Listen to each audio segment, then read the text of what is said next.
Good morning, everyone, and welcome to the Multnomah County Board of Commissioners' 12th budget work session. Audience members, I want to start by asking you to please silence your electronic devices. For those presenting today, please turn your mic on when you begin speaking so the green light is showing, and off when you've completed your remarks so the red light is showing. And for all presenters, please state your name for the record before speaking or responding to questions. And our first department this morning is the Department of Community Services. So I will turn it over to Margie Bradway, the director. Good morning. Good morning. Thank you for having us today. For the record, my name is Margie Bradway, she, hers, and I am the director of the Department of Community Services, also known as DCS. With me this morning, at least for now, I have Deputy Director Danelle Bronco, our Equity Manager Dimitri Maddox, and our CBAC Chair Terry, who will speak in a couple minutes. So here, let's go to the next slide. I'm going to walk us through our agenda for today. So first, Danelle and Terry will provide you an overview of CBAC. And then second, Dimitri and I and Britta will walk you through a DCS budget overview. And then we'll dive into the work of our 4 divisions. We do have our division managers here. You'll hear from them. And last, we'll have time for questions at the end. Next slide. From here, I'm going to hand it off to both Danelle and Terry. Danelle? Thank you. Thanks. Good morning. As Margie had mentioned, I'm Danelle Bronco. I'm the Deputy Director, and I also serve as the CBAC Coordinator. So allow me to start by explaining our approach to engagement with CBAC, and that is we made a concerted effort to recruit 3 vacant positions with community folks invested in and curious about the services that we provide within the department. And I'm happy to report that that was achieved. We had a 7-member board, and they are great. They have a sincere interest in public service. And more importantly, they have brought forth their knowledge, their skills, and their life experiences to inform and enrich the committee's deliberations. During this season's budget, I structured the CBAC meetings with the intention of building relationships first. And that is an opportunity for our CBAC members to get to know us and our leadership team, and more importantly, for us to get to know them. This engagement strategy fostered a strong and transparent relationship with our CBAC, and it strengthened our mutual understanding. Leading into the work sessions, our CBAC experienced a vision setting session with Margie, where she detailed the department, all 4 of our divisions, and then described the process for navigating the budget constraint year. Each of the 4 divisions had an opportunity to engage with CBAC, describing their essential services, their service delivery strategies, and how they've aligned their division initiatives with the mission and the county's core values. And this work couldn't have been done also without support from our internal business services team, without support from Dimitri, who is our equity and inclusion manager, and without compliance requirements, and that is thanking our management analysts for keeping us on track. We brought forth OCI for some of the sessions, and Amada and her team were fantastic. So joining us today is Terry Harris. He is the director of our DCS CBAC. Or excuse me, the chair of our CBAC. We can give you director. Chair and director. Right, I'm Terry Harris. I'm from Hillsdale. I'm a first-year member of the CBAC and the chair. Thank you for this opportunity to present, and thank you for the opportunity to participate in the CBAC itself. It was a great experience. On the slide are the other members of the CBAC. We had, like Danelle said, a full complement of 7 members across the county, range of experience and viewpoints. We met 9 times starting in December, working through March in order to come up with our recommendations to you all. And as Danelle said, we started with an overview from the department and department leaders. Then each of the divisions and division leadership came in and spoke to us, and then back to the department for a more budget-focused session. In each of our meetings, we had Danelle, the equity staff, finance staff to assist us. We had good access to documents and background materials. And it's fair to say we had a good understanding of the responsibilities and scope of work in each department, each division and the department. We understood the challenges in each division and the department. And we had a decent framework for the budgets that we were supposed to be evaluating. Develop our recommendations. We understood from the beginning that this was going to be a difficult year. We started with the director's guidance and the chair's constraints. We applied our understanding of the department and the division's work. We looked to the county's core values for broad guidance. We prioritized equitable outcomes to the broadest community with special focus on survival of key programs, obligations to basic legal requirements, and efforts to minimize risks and minimize harms in a difficult budget year. So next slide. So these are the basics of our recommendations here on the slide. They're sorted by division. We did not prioritize in any way other than separating them out like this. Trust in elections was very important to us, and it needs to remain a priority in the county. We have a superb elections department. We supported proposals for the ballot tracking and the voter guide as they are important, popular, and widely useful to many, many voters. And we supported the new GIS position to improve critical tech capability in the elections division. We think it's necessary in elections for accuracy, efficiency, and error prevention. So that's our elections. In animal services, we thought it was important to maintain the momentum there. A lot of progress being made in a strategic plan to correct deficiencies. We're going to need public confidence to support much needed new facilities. So we supported the foster program. Basically, it's critical to extend capacity for the shelter and improve conditions for the animals. And we supported the enrichment program, first and foremost, to improve conditions for animals in care at the shelter, but also to maintain capacity in the program for volunteer opportunities later and for deployment in an expanded new shelter. We supported the land use division, basically to keep the division from falling further behind with permit times, work backlog, and just basic customer service. And then we supported the director's office and their leadership in what is a sort of a complicated department with diverse divisions, but to support cross-division services and for the focus on continuous improvement and for basic troubleshooting and problem solving that happens at the department's level. So those are our recommendations. That's how we did it. I'll answer any questions if you have them. Thank you so much. Really appreciate the work that you did and the rest of the CBAC. And also I love the map that showed where everybody was. That was actually very cool. So just appreciate that. We don't normally do questions at this time, but just appreciate all the work that went into this. No problem. Thank you. Thank you. Thank you, guys. Good luck, you all. Thank you. You can stay here, Terry. Okay, and coming up is our DCS Financial Manager, Britta Shinsky. So here, and Dimitri and Danelle are going to stay here with us because they're a key part of my director's office. So we'll go into it. So next slide. We're going to talk about the approved budget, but before that, just talking about our overall budget approach. So as Terry mentioned, I did provide guidance to division managers and all staff on my leadership team on how to prioritize within the divisions. First, we start with DCS mission to preserve harmony between natural and built environments and keep people and pets safe to ensure that every voice is heard.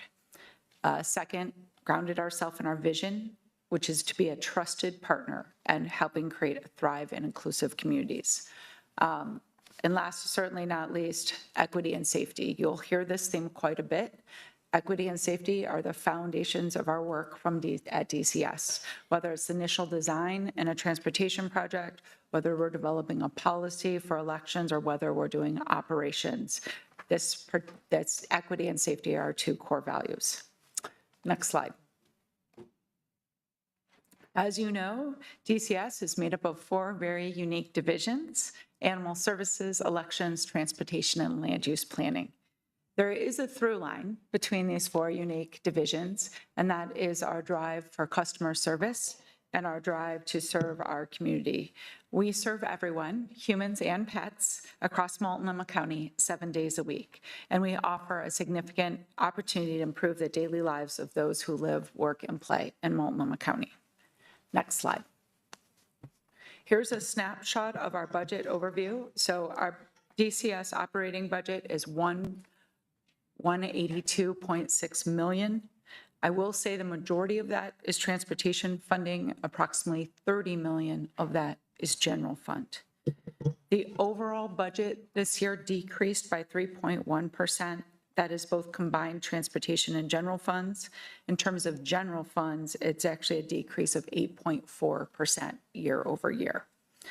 While our overall budget decreased, we did increase in FTE by 2.5. That's additional positions in the animal services, and I'll dive into that a little bit later to explain that. And then lastly, in terms of general fund investments, we have $1 million one time, that's ADA ramps, and then new $0.9 million of ongoing, and that is for animal services and election. And again, I will dive into that. In summary, we have a total budget of $257.2 million. Next slide. As Terry alluded, I think Terry was on point, which is always good to be aligned with your CBAC chair. We did focus on our budget approach on prioritizing core services. This lens was certainly applied with the 12% constraint. We had to focus on what we were legally required to do. We also looked at where we had made promises to our community. One example of that would be the MCAS strategic plan. It was really important that we kept our promises to those stakeholders to implement it. Third, we advanced equity and safety. Fourth, we did reduce administrative support, particularly from the director's office. And I will go into this, but we reallocated and reduced funds. In fact, we took funds from the director's office to support one-time asks from both land use planning and animal services, and I'll dive into that in more detail later. Next slide. Hand it off to Dimitri. Good morning, Chair and Board of Commissioners. My name is Dimitri Maddox. I use he, him pronouns, and I serve as the Equity and Inclusion Manager for the department. Director Bradway emphasized that our vision, that in order to be a trusted partner helping to create thriving and inclusive communities. And in order to do so, equity has been established as a foundational value for the department. One essential way that we understand that to live out this value is through being faithful stewards of our resources and looking to continuously improve how we carry this value through the budget process. And so this year, there were 4 key steps that we'll highlight to our approach in equity and budgeting. First, in November, we convened managers from across the department to kick off the budget cycle with a 101 session, a budget 101 session, as well as a department budget overview. With help from resources developed by the Department of County Assets and Office of Diversity and Equity, half of this workshop was dedicated to refreshing the team on DCS's equity commitment and their role as managers in this process, with the opportunity for practical application through program offer reviewing activity included. This meeting was followed by guidance from Director Bradway, which she alluded to, which included the introduction of the DCS Budget and Equity Analysis tool. This tool provided guidelines for divisions based on the fiscal year 2026 equity budget tool developed by the Office of Diversity and Equity, with division directors being instructed to consider key questions related to the 5 Ps of equity empowerment, people, purpose, place, process, and power. And these questions included questions such as, how does the mission of our work impact the community served? Who is positively and negatively impacted by the program offer? And how is the community most impacted, engaged in program design and evaluation? Over the next few months, I had the chance to hold one-on-one meetings with division directors and some deputy directors as well to further understand the context, needs, and priorities for each department or each division in this budget season, as well as offer clarity and support regarding how we will evaluate equity in the review process. And then finally, as directors submitted the initial program offer drafts, I reviewed each of the program offers through the lens of the equity tool, providing feedback in the form of written comments, as well as engaging in follow-up meetings with the division directors as requested to clarify some of what my comments indicated. It's important to note, though, that where we really saw equity come into play was in the prioritization restoration process, as the leadership team collaborated in an exercise to determine the most equitable path forward together. And so with that, I will pass it to Britta. Good morning, Chair and Board of Commissioners. My name is Britta Shinsky. I use she, her pronouns, and I'm the Finance Manager for the Department of Community Services. For full disclosure, I'm going to try to move through these slides as quickly as possible so we can get into the programs. For this slide showing our budget versus operating budget, the key takeaways here are our operating budget for fiscal year 2026 and the approved budget is $182.6 million. The other thing I'd like to point out, we do have funds in contingency, internal cash transfers, and reserves. None of this is general fund. This is all related to transportation. Next slide, please. So these next couple slides will show our operating budget by fund. You'll mostly see the trend that these funds are pretty flat year over year, except of course our general fund decrease with the anticipated reduction in revenue. And on this slide, I'll also point out that our video lottery fund allocation increases from about $100,000 to $1 million. This is due to the investment in ADA ramps next year, which we will get into in subsequent slides. Next slide, please. And these are a bunch of slides relating specifically to transportation, which we have gotten into in previous presentations, so I won't go into too much depth here. You will notice that the Burnside Bridge Fund reduction and Willamette River Bridges Fund increase. We'll also get to that in future slides. Next slide, please. This is our FTE trend, fiscal year 2019 to next year, fiscal year 2026.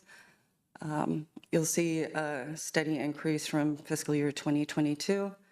This is due to, in fiscal year 2022, we had a decrease because transportation funding was impacted by the coronavirus.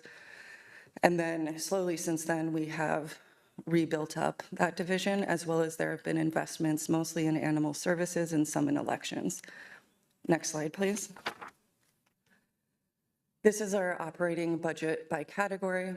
Again, what I will mostly point out here is contractual services. This is mostly within transportation and includes capital projects, as well as our revenue sharing with the cities, which is almost $40 million. So that's just a pure pass-through.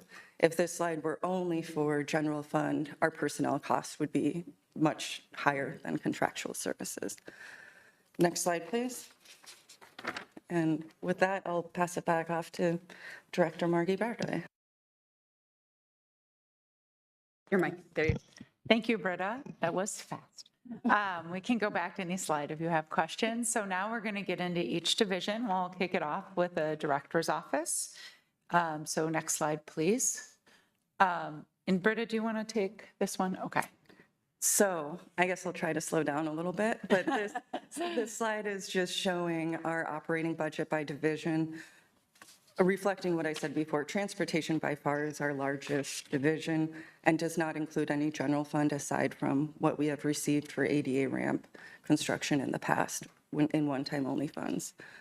Our next largest is animal services, thanks to the investments by the board in the previous fiscal years, followed by the director's office, elections, and land use planning being our smallest division. And now I'll hand it back over to Margie. Back over. Okay, now, yes. Next slide. You may recognize a few of these faces on this slide. This is our Director's Office Small But Mighty team. Next slide. So the Director's Office, who we are, and just to be clear, not our entire Director's Office was represented on that slide, but it includes human resources, business services, which is really finance and contracts. We have asset management and research, though that team is critical for both transportation and elections. They do support there as well as a lot of other divisions. We have 2 service districts that you hear from Chet on a pretty regular basis that's run out of the director's office. We have our equity program in the director's office and our safety program run by Danelle Bronco in our director's office. Again, those are 2 key values, and it's important that those programs are run out of the director's office. We also have strategic initiatives that we take on that further our values. That includes Community Advisory Committee, but also really important projects like the Advanced Vision Project, which is run out of the director's office. Next slide.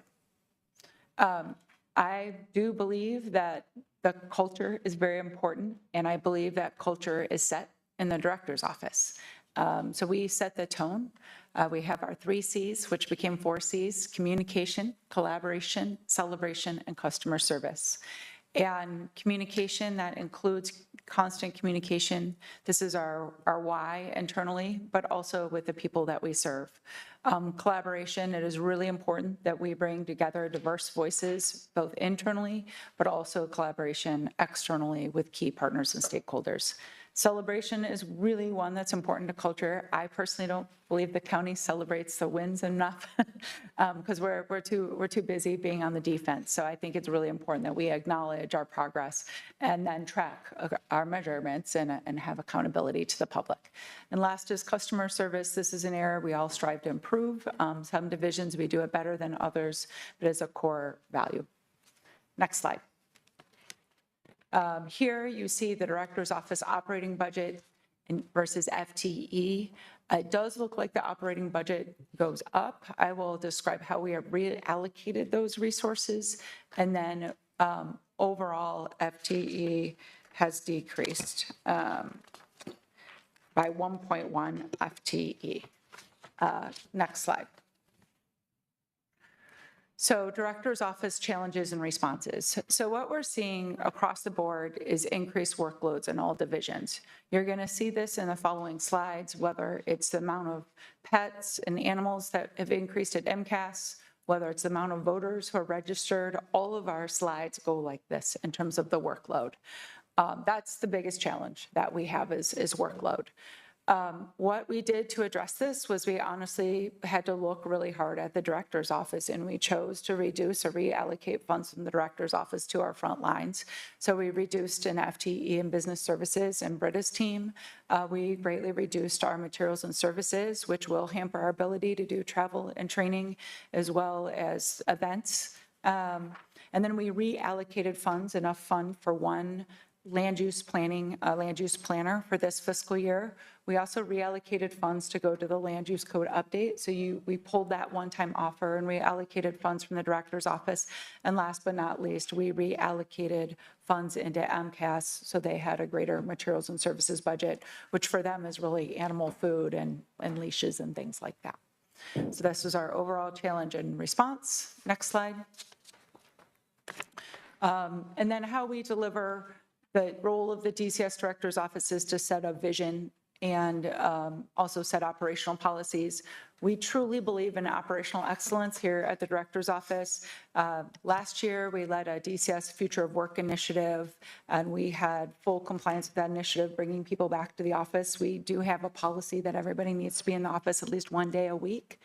And we had buy-in. We also downsized our footprint at that time. That was before many of the new board members got here. We've done new contract manager resources. Danelle led our effort to update our safety website and policies, so there's no question in terms of employee safety where those are. We have a new training for performance reviews. What we're really excited right now or in development is a new onboarding process for all managers. Again, Danelle Bronco is leading that with our HR manager, but those are the types of things we do in the director's office. Next slide. Here, I'm going to hand it back to Britta.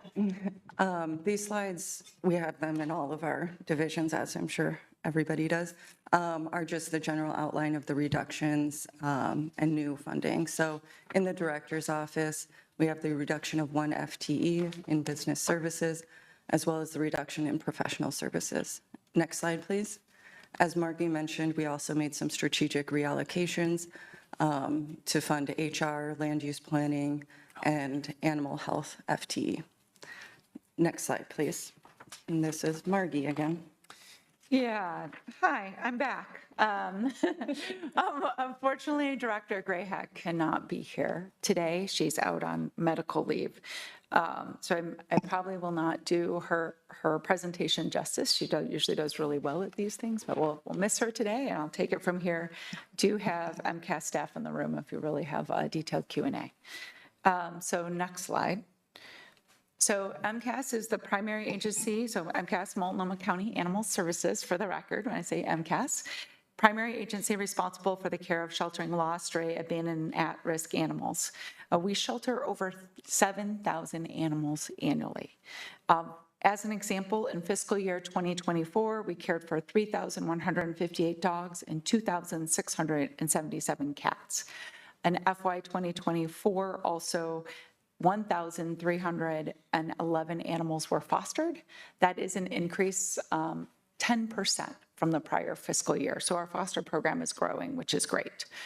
Across Multnomah County, 30,208 animals are licensed, which means that we are really in service to approximately 30,000 animals across the county. Next slide. So pictured here is a map of what we call field services. And you see there in the blue, that's our shelter. The dots are our calls. There's a response calls to animal control officers. They're also called jobs at MCAS. In FY 2024, we responded to 7,728 jobs in 1 year.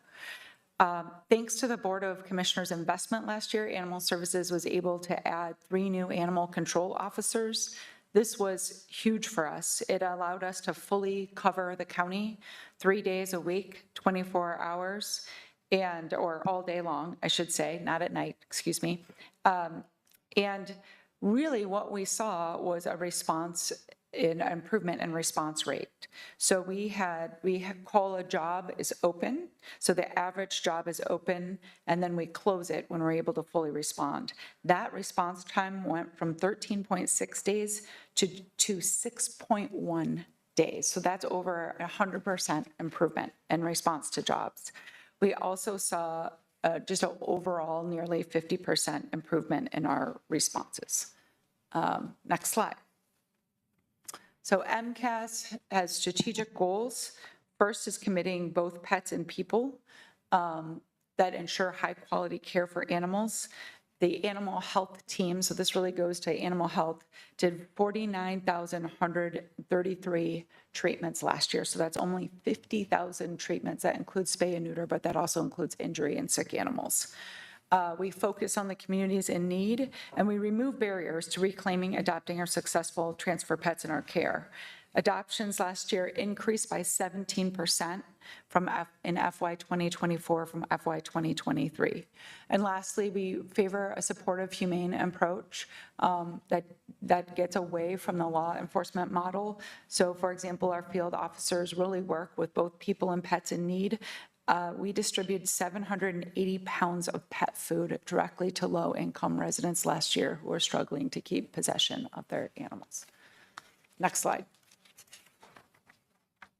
Britta is going to cover the operating budget. Okay, so you'll see from fiscal year 25 to 2026, our operating budget has slightly increased. We'll get into what these investments are in future slides. The FTE net increase is 3.5. This is a net increase because there's a decrease in 2 FTE and 1 in one program and an increase in 5.5 FTE in another program. So with that, we'll keep moving. Yeah. Next slide, please. Next slide. I'll hit on the MCAS strategic plan in January 2023, which seems like yesterday the chair championed the MCAS strategic plan. We've been working at it hard. We're almost at 90% or 89% completion of the strategic plan, and that addresses a wide range of audits and recommendations. We keep a dashboard live for anyone who's interested, and here's a snapshot of our dashboard in progress. Next slide. Here is service trends. We're seeing an increase, and you can see there the red is cats, blues dogs, and you can see that sharp increase in 24 and 25. So our work is getting harder. Unfortunately, this is a national trend, and our animal shelter is no exception. We're also seeing an increase of unaltered animals. Again, this is a national trend. We believe it's due to the high cost of veterinarian care, both in Oregon and in the country. So our job in terms of meeting both the needs of more animals, but also unneutered animals increases. Next slide.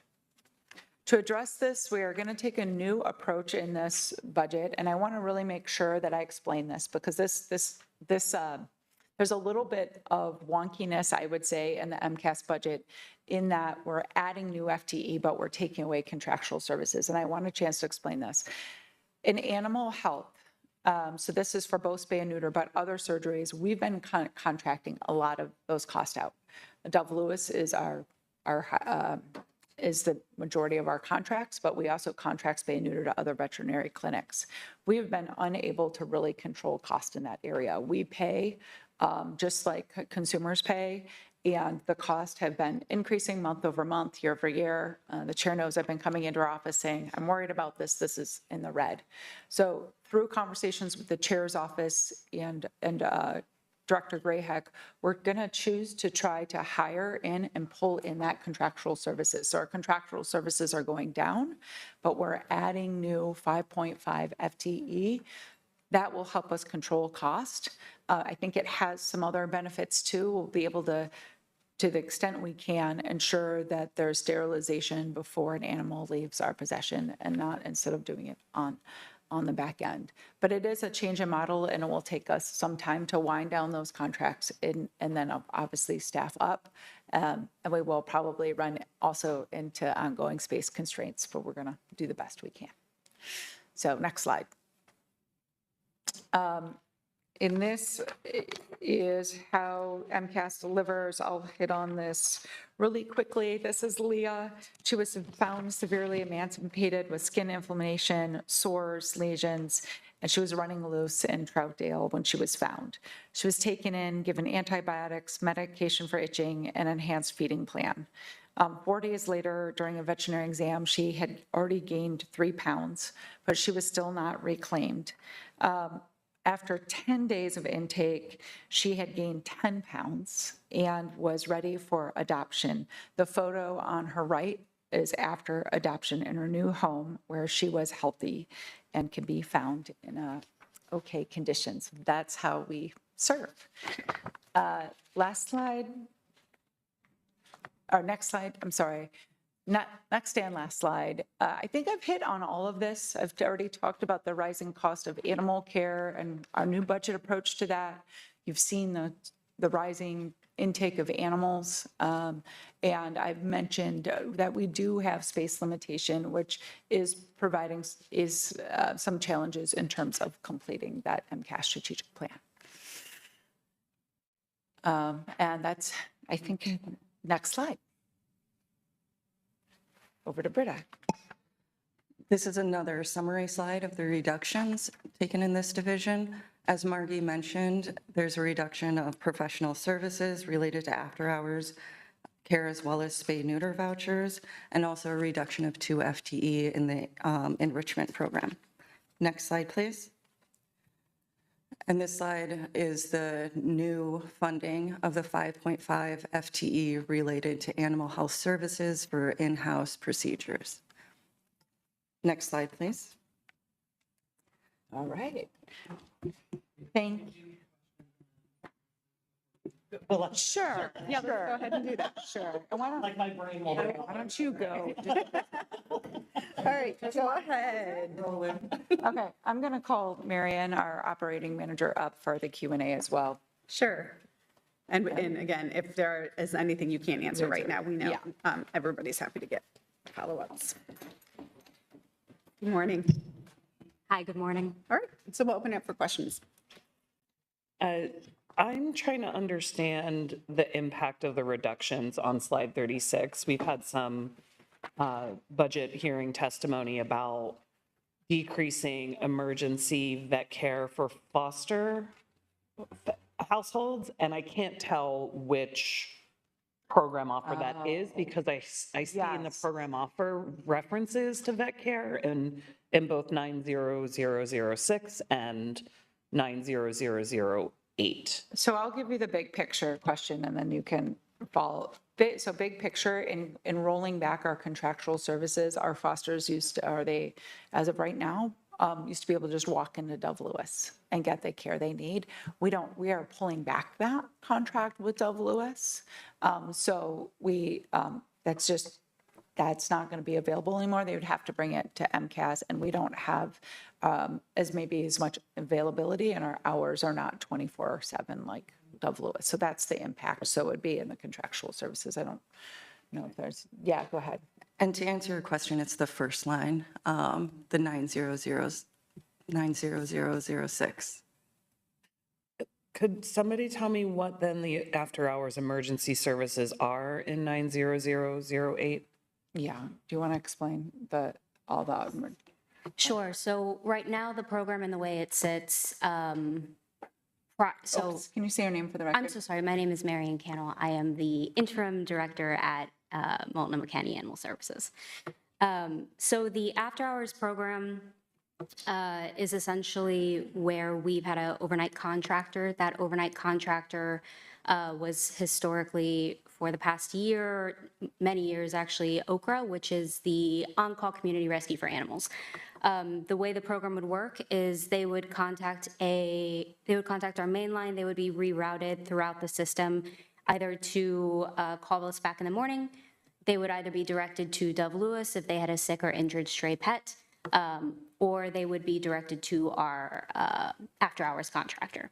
The after-hours contractor would then, if needed, go and either pick up the animal or take the animal to Dove if transportation was a problem.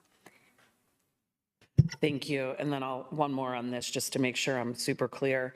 So the only solve we have for the foster homes is that they could come to MCAS, but if it's not during MCAS hours, then they have to pay out of pocket for vet care for an animal they're fostering, if they have to go to Dove Lewis. Yeah, and yes, and we have to figure out, we want to support our fosters as much as possible.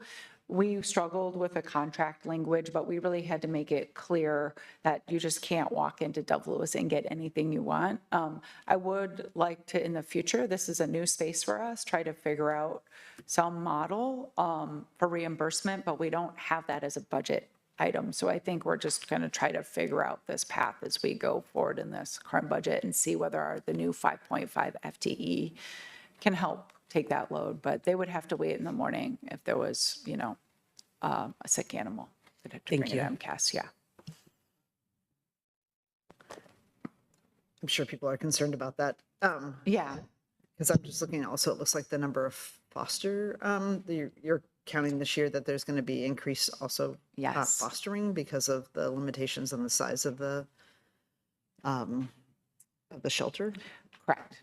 I think this is a little bit of a unintended, we had to pull back something on our contractual, we had to pull back our contractual services.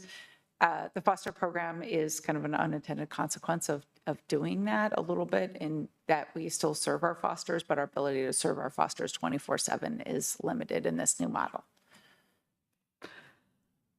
And Dove Lewis is the only, What would you say? Dove Lewis is the primary. We've gone out for a few other options previously, but no one has been able to step up with the workload.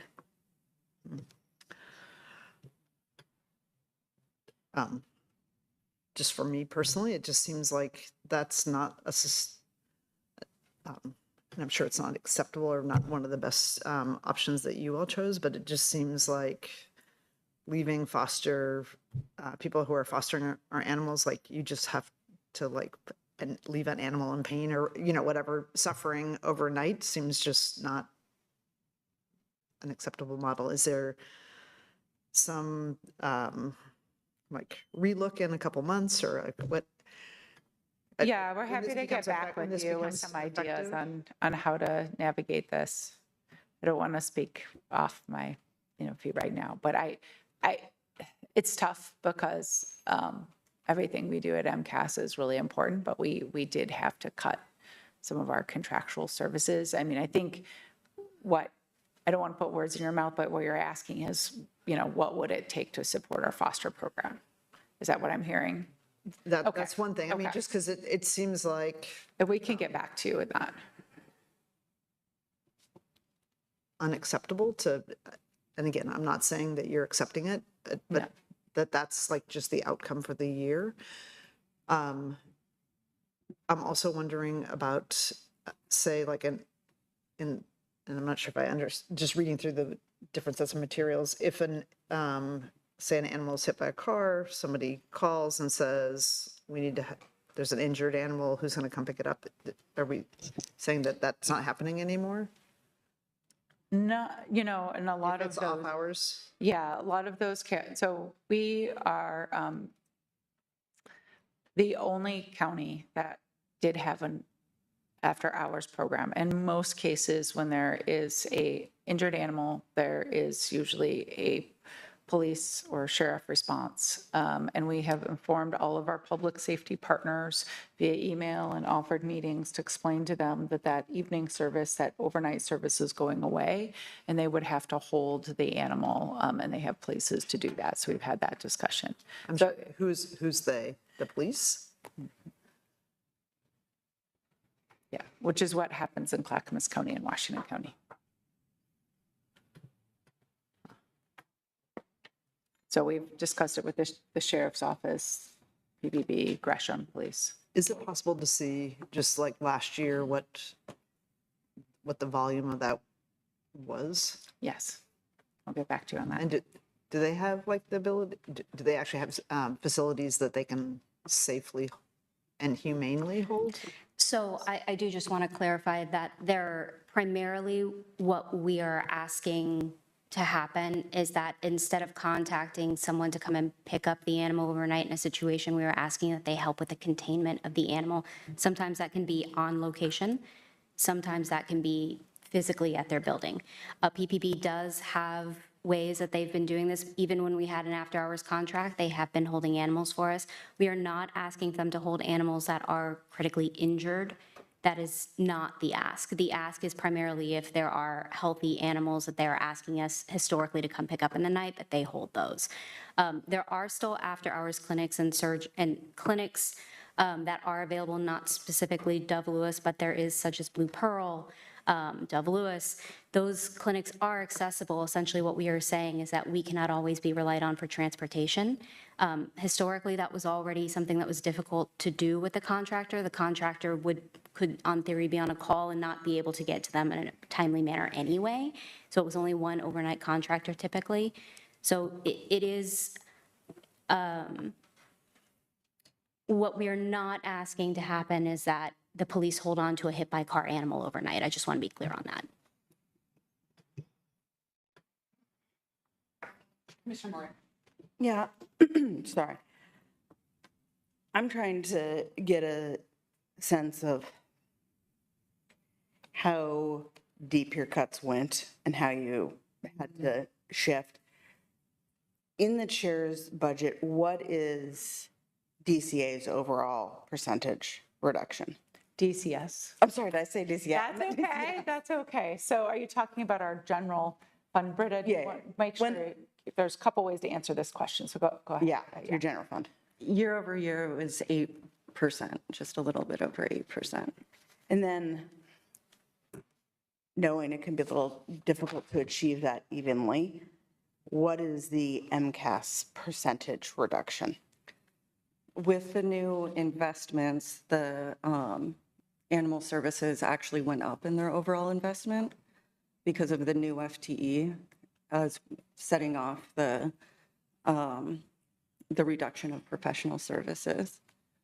In ongoing, I will say that last year, and I believe even the year before, Britta, we had one time for professional services because we were coming back saying animal services is getting more So expensive. include, if you included the Included one that. It would, if you give me 2 minutes, I will. Right, because it's, yeah. I don't want to jump to Do you conclusions want here, to but I follow hear up where you're with going. that information? What's that? Do you want to follow up with that? Yeah, if I can, I can get it for you. I'm just curious and trying to get a sense. And overall, how is your budget? And I know some things are kind of static and don't fluctuate or need to fluctuate with increased number of animals. Like in those services that are directly related to care, to what degree has your funding kept up with the growth of animals that you are serving? Yeah, And that might also fall into that you would have to come back. yeah, no, thank you. I think big picture, when the chair started her term, and when I started shortly after, MCAS had been very misinvested or disinvested over many years, so our baseline was really low. Compared to shelters around the nation, we have data on that to show that both our staffing and our resources were incredibly low. So we've been on kind of a build back, and through the chair's leadership and this board's leadership, year over year, we've been investing. The 2 years ago was in the enrichment program as well as animal health. The year after that was a big focus on field services.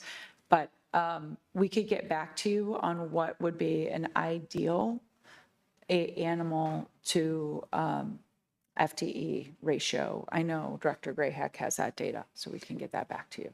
Yeah, and I'm not just talking FTE, just in general. I'm trying to, maybe more than 2 years. Just Okay. To get a sense of like where the department has been, where Okay. the growth, and also if there's been a change. You had mentioned a number of animals who have been spayed or neutered versus not. Right. That's also increased, or also, I don't know, the health of animals that we're taking into custody, if that's become more, their needs are more intense. Yeah, we are not able to keep up. I want to make that clear. I think I'm just acknowledging that there has been investment, but there is a high amount of staff burnout. I don't know if you want to talk about that, Marion, and the overshifts that we have. I mean, I do just want to do a time check. Okay, we need to keep going. So, okay. But we're not able to keep up. Staff are burned out, and the amount of animals they serve is beyond what they can do in their regular shift. Okay, thank you for the Do you time have a check. follow-up question? I do. A couple follow-up questions. And I guess I want to just flag that I'm potentially going to look at, while there hasn't been a fee study since 2019, I'm interested in potentially looking at whether the fees are, some of the fees that are assessed could be used to further support animal services, because I think the reductions that are being made are ones that sort of cut below the sort of most basic levels of services we should be offering. A question I had on the strategic plan implementation, how many of the areas where we're not going to implement or not advancing or holding are because of facility constraints? That's a great question. I'd have to get back to. I know some of those that we're just not implementing are because they're outdated recommendations that the veterinarian care, the animal care has moved beyond. But I could flag which ones are. Yeah, it would be great to be ones like, due to we space would like to do this, but there's some reason we can't versus these are just dated recommendations. And then I can't find it now in all the different materials, but one of the reductions was about reducing the amount of enrichment, which Yes. is basically We have animals having that it. right, And right above you, then 2.0, yeah. I also thought I read, because there's less enrichment for some larger the animals, that means they then have enhanced behavioral issues, which then means they're sometimes euthanized. I mean, That's a strong jump, but yes, I hear, I mean, more enrichment means better behaved animals. which is like the audit also pointed to the need for enrichment, especially those animals who are staying for a longer period of time. Correct.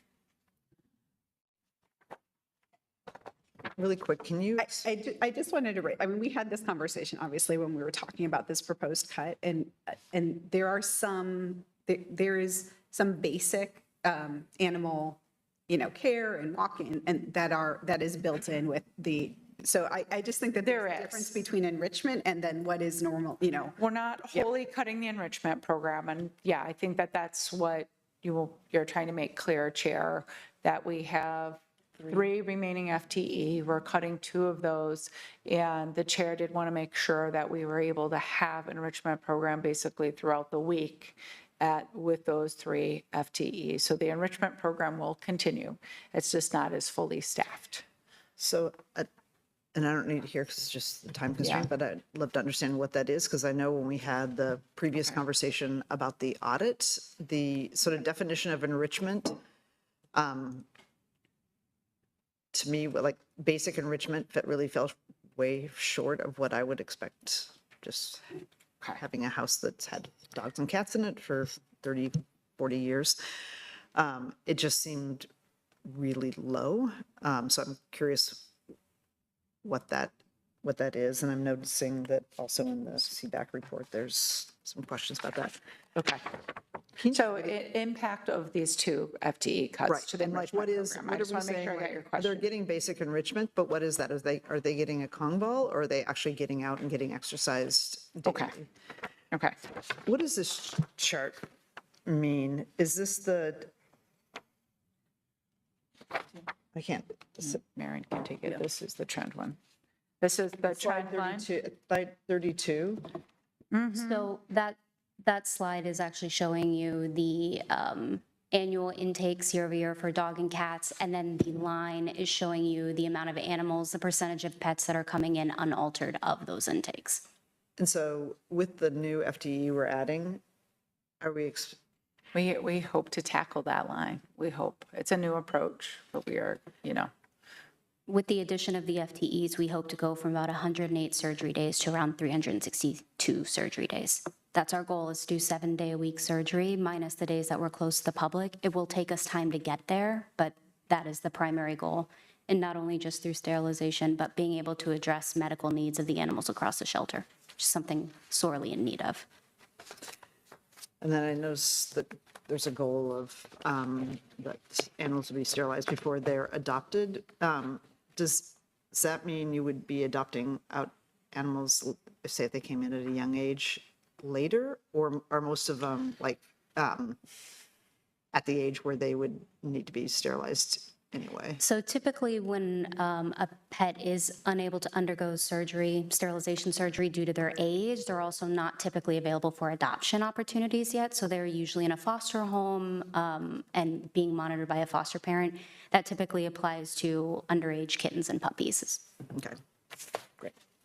And again, I guess a flag that I'm interested in looking at if there's something with the fees that would make sense to sort of bridge some of the gaps so that we can cover some of these things. It does seem like for now with our facility, the foster program, also just better probably for the animals, that we provide some sort of service to support the people who are helping the county deliver on its mission. Right. Okay. Thank you. Director Tim Scott, come on up. Okay, and Tim is going to walk us through the elections budget. Welcome, Tim. Good morning. My name is Tim Scott. I'm the Director of the Elections Division. Next slide, please. At elections, we conduct all aspects of election administration for all the registered voters of the county. We also work to engage with future voters by providing educational information so they can learn what to expect when they become registered to vote. The county currently has about 575,000 registered voters. We are also the filing office for 26 districts within Multnomah County and work closely with them on filing and candidate and measure filing. The Elections Division has three main responsibilities. First, we are responsible for registering eligible voters. This is the foundational activity of our office, and we process between 160 and 200,000 registration transactions annually. Second, we conduct all elections for all 26 political subdivisions and 8 cities within the county. This includes conducting coordinated multi-jurisdictional elections using ranked choice voting for the city of Portland. Third, elections is also responsible for the county's campaign finance contribution limits and disclosure program. We serve voters throughout the entire county, some of which currently reside out of state or out of the country. We maintain 32 official ballot drop sites throughout the county, 19 at the Multnomah County Libraries, and 13 other locations. We also provide service at 2 different locations, the Dunaway Lovejoy Elections Building and the Voting Center Express at the Multnomah County East Building in Gresham. Next slide. I also want to provide a quick overview of just some of the data regarding last November's elections, since the implementation of ranked choice voting has been such a big part of our program and will continue to be a big part of our program moving forward. Through our coordinated RCV voter education media plan with the city of Portland, we were able to create 1.7 million impressions with our RCV voter education throughout the Portland area. This included bus ads, billboards, neighborhood and culturally specific newspapers, television, email, and the web. Our phone bank last fall, consisting of 16 dedicated on-call workers, answered 16,500 phone calls between October 1 and November 5. Due to the second ballot page for our RCV contests, we prepared and tabulated 682,150 ballot pages. This is the most ballots tabulated by the elections team in any single election in history. This level of work will likely be the new normal every 2 years in November. And in the last 2 days of the November election, more than 5,000 voters showed up to the elections building for last-minute help with replacement ballots. This continues the tradition of late voting in Multnomah County. With space for only 6 customer service agents, each agent would have been responsible for helping 34 voters per hour, or 1 voter every 1.7 minutes in the 24 hours that we were open to the public on November 4 and 5. This helps illustrate why we have lines that go around the block in some elections. Next slide. This slide shows the 3 strategic goals for the Elections Division that I would like to highlight. First, we uphold transparent, accurate, accessible, and accountable elections in Multnomah County. Second, we provide equity-focused resources for communities of color, people with disabilities, and non-English speakers. And third, we provide excellent customer service that puts voters first. Next slide.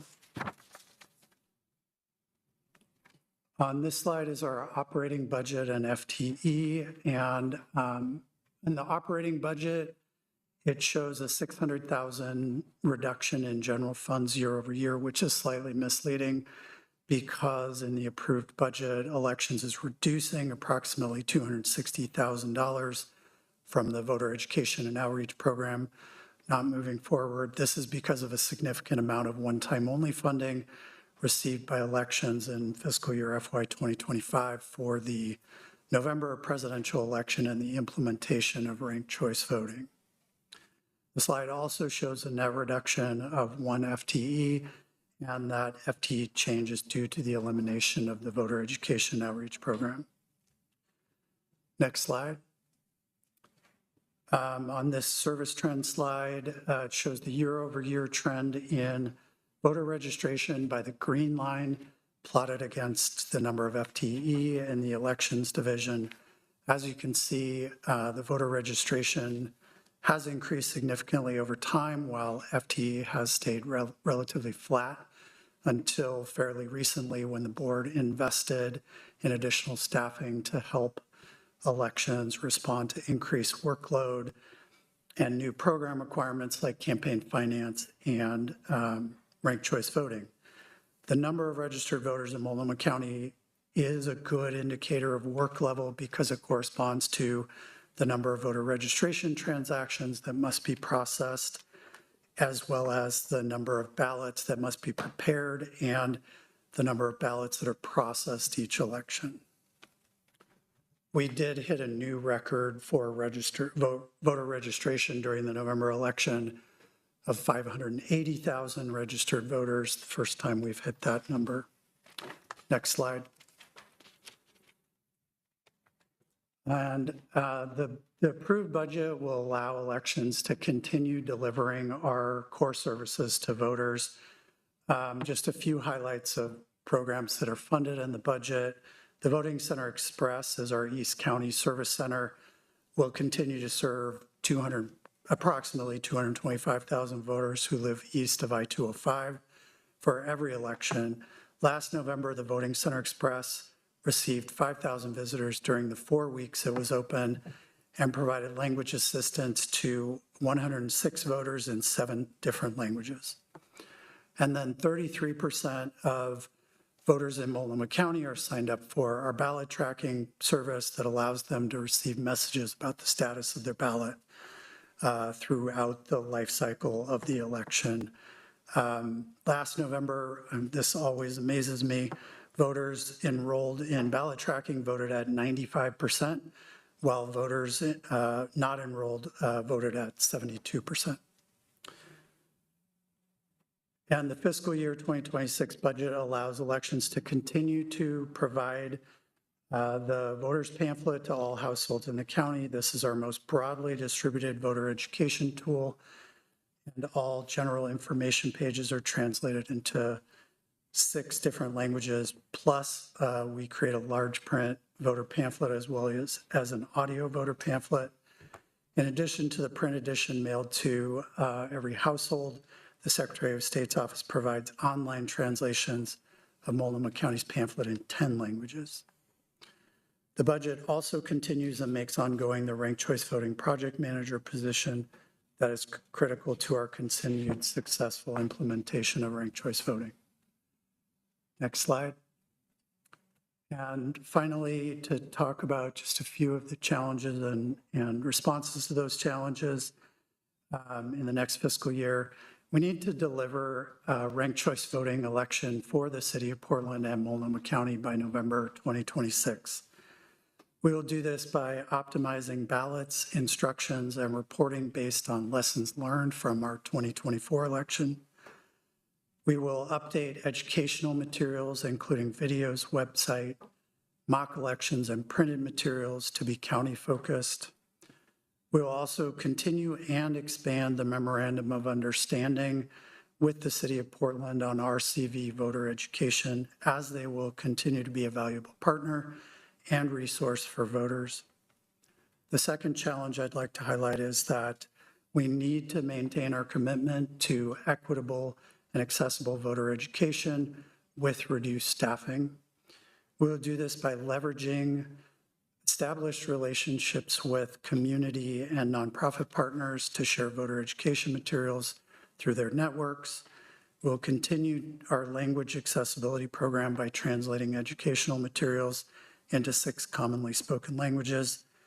We will also maintain our partnership with USCIS to provide voter registration opportunities at citizenship ceremonies, and we will continue our successful partnership with the Sheriff's Office to serve voters in custody at county jails. Next slide. And I'll pass it over to Britta. This is again just an overview of what Tim already went through. The elections program includes a reduction of 1 FTE in the voter education and outreach program. Next slide. It also includes new funding of a ranked choice voting project manager, although I want to note that this position was previously funded as one-time only and a limited duration, and now it is being funded as an ongoing position. Next slide. Okay, we can stop here. Let's do questions. All right, questions around elections. I just want to uplift and bring into the, for the whole board, that I had some conversation with Margie offline and via email about my concerns on the cuts in the voter education, particularly for our folks in East County who haven't experienced this type of ballot before, and also are largely folks of color and people who speak other languages. So I did ask about opportunities to at least do some grant funding to community-based organizations to help do some education and outreach, and I wanted to appreciate the work the team did on that.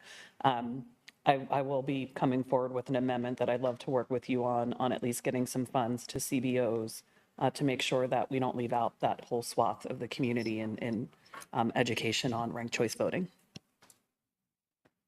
Thank you.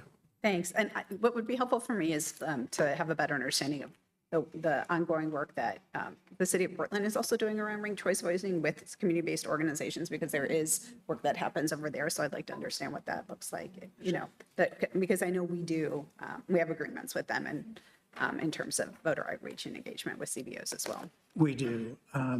So part of what I mentioned is the memorandum of understanding that we had with the city of Portland last year in the lead up to the 2024 election. We are going to renew that because the transition team doesn't exist anymore at the city of Portland. So we will be focused on working directly with the city auditors program, which contains the elections division for the city. So we plan to work with them over the summer this year, once we kind of get the final answer on both of our budgets, to decide how we want to move forward. But they will be a continued partner within the city of Portland. Of course, as Commissioner Singleton pointed out, they have no responsibility to voters outside of the city. I think a lot of our focus is going to be taking the work that we've already done and seeing how we can apply it to the areas of the county that are not in the city. Great. That's super helpful. Commissioner Moyer. I share many of the same concerns as Commissioner Singleton, so I look forward to seeing what you're going to bring forward. Outside of ranked choice voting being new to a quarter of our, or more of our county, and the importance of voter education, I'm also, one of my concerns, and I wish this was not the case, but there is a tremendous amount of misinformation about elections right now. We know.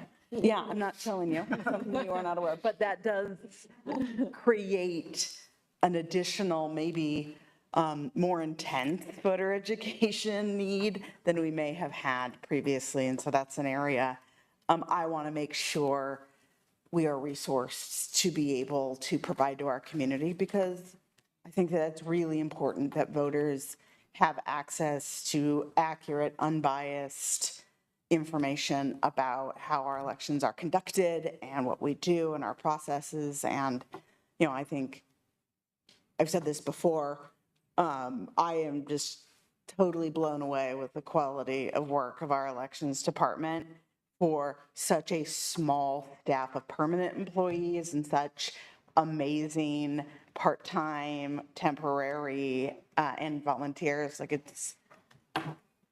I would stand it up against any elections office in this country for what you guys are able to achieve and the quality of work that you guys provide. So thank you for that. But I think this is one of those, when you only have 15 FTE, you don't really have a lot of places to cut. But I do want us to think about the specific pressures that the elections office is under right now, because I think it is unfortunately a unique need to make sure that we have enough resources to make voters feel confident in our process. Thank you. I'm just going to pile on here. And this is comment applies to animal services as well. I feel like we've cut core county services beyond what should be cut. So I'm really concerned. I think you all are miracle workers in the election departments of like how, having regularly experienced being inside campaigns and elections, that the work that happens with such a small number of people is quite remarkable. And just think we're cut. And again, this isn't criticism at all. I know you got the directive to make reductions, but I think they go beyond what is safe for us to be able to provide the services that need to be offered. So I look forward to what Commissioner Singleton might bring forward. Thank you. Thank you. All right, thank you, guys. Thank you, Tim. And great work with the election the other week. Thank you.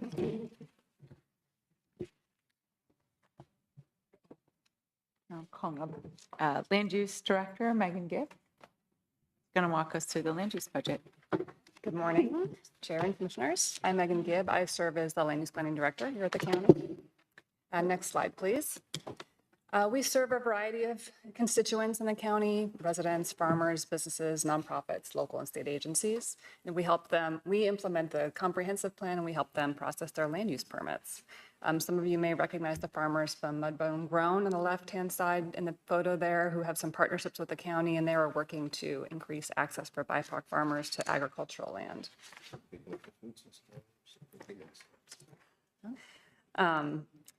Next slide, please. The areas that we provide services, we have approximately 300 square miles, and the area includes such treasures as Sauviers Island to the west and the Columbia River Gorge to the east, and the protections that we help implement in terms of agricultural and natural resource preservation help enhance our food security through supporting a vibrant agricultural ecosystem, and also help generate millions of tourism dollars as visitors come to enjoy these beautiful places. And next slide, please. Our strategic goals are providing outstanding and timely customer service, zoning regulations that reflect best practices and reflect county values, and resolving high-priority zoning violations in a timely manner. Next slide, please. This is a snapshot of our operating budget, which we have a slight increase from 2025 to 2026, and then in the operating budget, and then for the FTE, you'll see a 1.5 increase, and that is first of all, 54% increase in land use fees is helping restore what would have been a 1.5 FTE cut. So those are being restored with increase in land use fees, and then the director's office is funding one new FTE through one-time only funds. And then the 0.5 change that you see is really just an accounting difference. In the past, this is a front desk counter position. Transportation housed this FTE, and we paid them half. We reimbursed them for our half. This upcoming year, we're each going to hold the 0.5 FTE of that position. So that's how you see that change there. Next slide, please. In terms of service trends, there's been an increasing demand in permits. These are calendar year numbers that you see. There was a 17% increase from 2023 to 2024. While overall development trends in the city of Portland have slowed down, we have seen an increase in development pressure in the rural areas. We call it hybrid sprawl, where people can work from home, or maybe they want to add an office to their home so they can work from home more easily. Next slide, please. In terms of how our budget delivers, this additional FTE is really going to help us respond with quicker response times to phone calls, reduce permit time approvals, which I'm sure you all appreciate because I know you hear from folks, having in-person planning staff available for the front counter, and having additional capacity to help with our zoning code update. Next slide, please.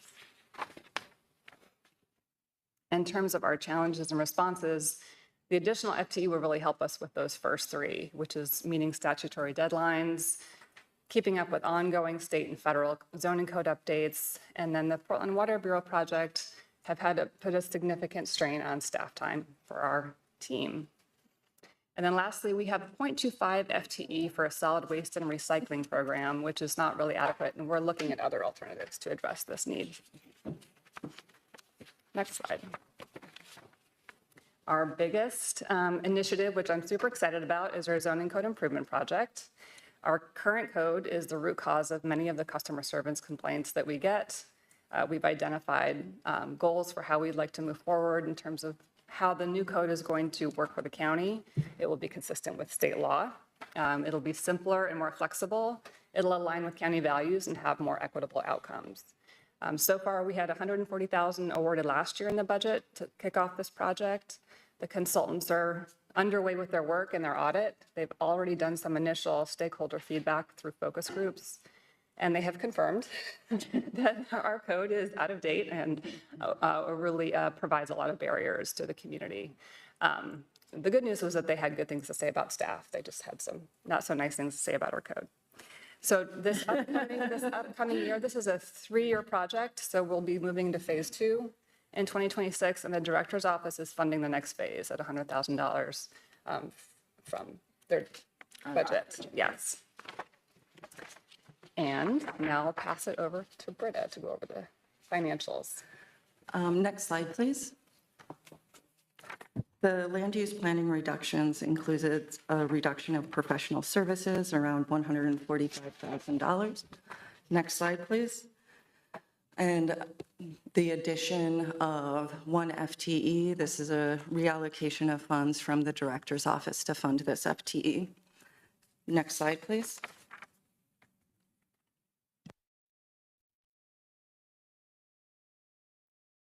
Okay. Do we want to do chair questions on land use before moving to transportation? Yep. Any land use questions? And then we have about 9 minutes. So, and our transportation is a little bit more, but mostly not general fund, so. Yeah. Go ahead. Commissioner Moore. Okay. Yeah. I have a couple of questions about how much of our land use policy is at our discretion versus decisions that have been made by Metro or the state. Because I sometimes I hear from constituents about things and I am not totally clear about what is in our purview and what was not or is not our decision to make. Yeah, a large amount of our code requirements are from state law, which heavily regulates the conservation areas, the farms and forest lands in the state overall. But that would be a whole nother, I'd be happy to have a follow-up conversation on that because it's beyond my ability to provide all the details. There's some with Metro, obviously we're part of a regional agreement about urban growth management, but the state heavily regulates the farm and forest lands. The second is a compliment. Contrary to, I think, popular belief of the county, I do read every program offer. You should all know that. I think my colleagues do too, so put a little bit more effort into some of them. Your performance measures were the most actually related to the performance of your office. Things that you actually had control over and would aspire toward growth. I read those too, FYI, to other programs, but I really appreciated that because it allowed me to have a better understanding, obviously, of what you guys do, but also to see where you wanted to go and how this fit into the role the county plays and how we can better serve the people of Multnomah County. So I just wanted to give you that compliment because it is really actually important to us what's in those program offers or the information that's presented to us and how you think about your goals and how you want to measure yourself. And it was for something I didn't know a ton about how the county did.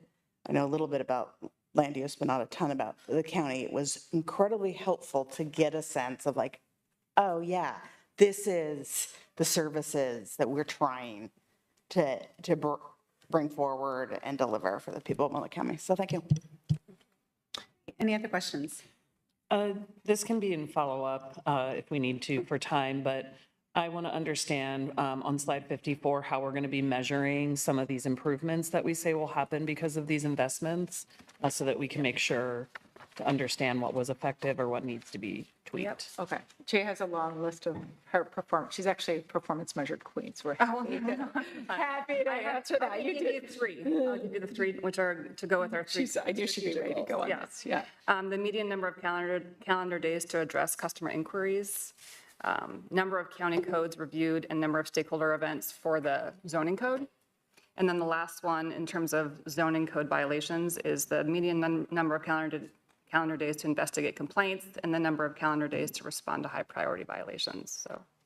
Awesome. Thank you. I'll just, future tripping, we'll be interested to see that kind of pre and post investment if you've got it when we get into the Absolutely. after this budget. Thanks. Any other questions?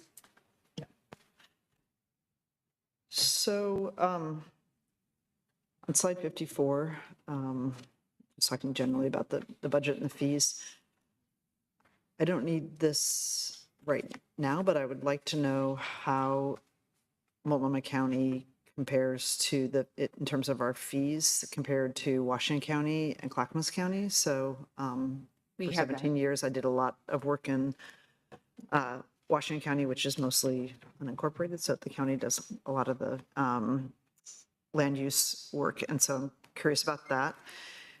And I'm just going back to a previous presentation we had on the fees. It's, Yep. I'm We have a remembering comprehensive fee study. 28%. Do I have that as right for the cost recovery? 50, well, cost recovery What's the increase. cost? It was 18%, and we're going up to, I think it's 20 now. 20, yeah. So we ended up 54% cost increase, which is different than the cost recovery, which we're closer to 20%. We'll get back to when we get back to the. And in general, our policy is that we try to have 100%. No, we have no policy on this. Well, no, we have a county cost recovery of Right. 100%. There's some public benefit. Right. There is a plan to increase it every year and come back every year to play catch up. So that was the idea, was we are increasing it by the cost by 54%, but it won't get us to 100, which I know is what you're asking for, but we do have a plan to come back now every year and do incremental increases.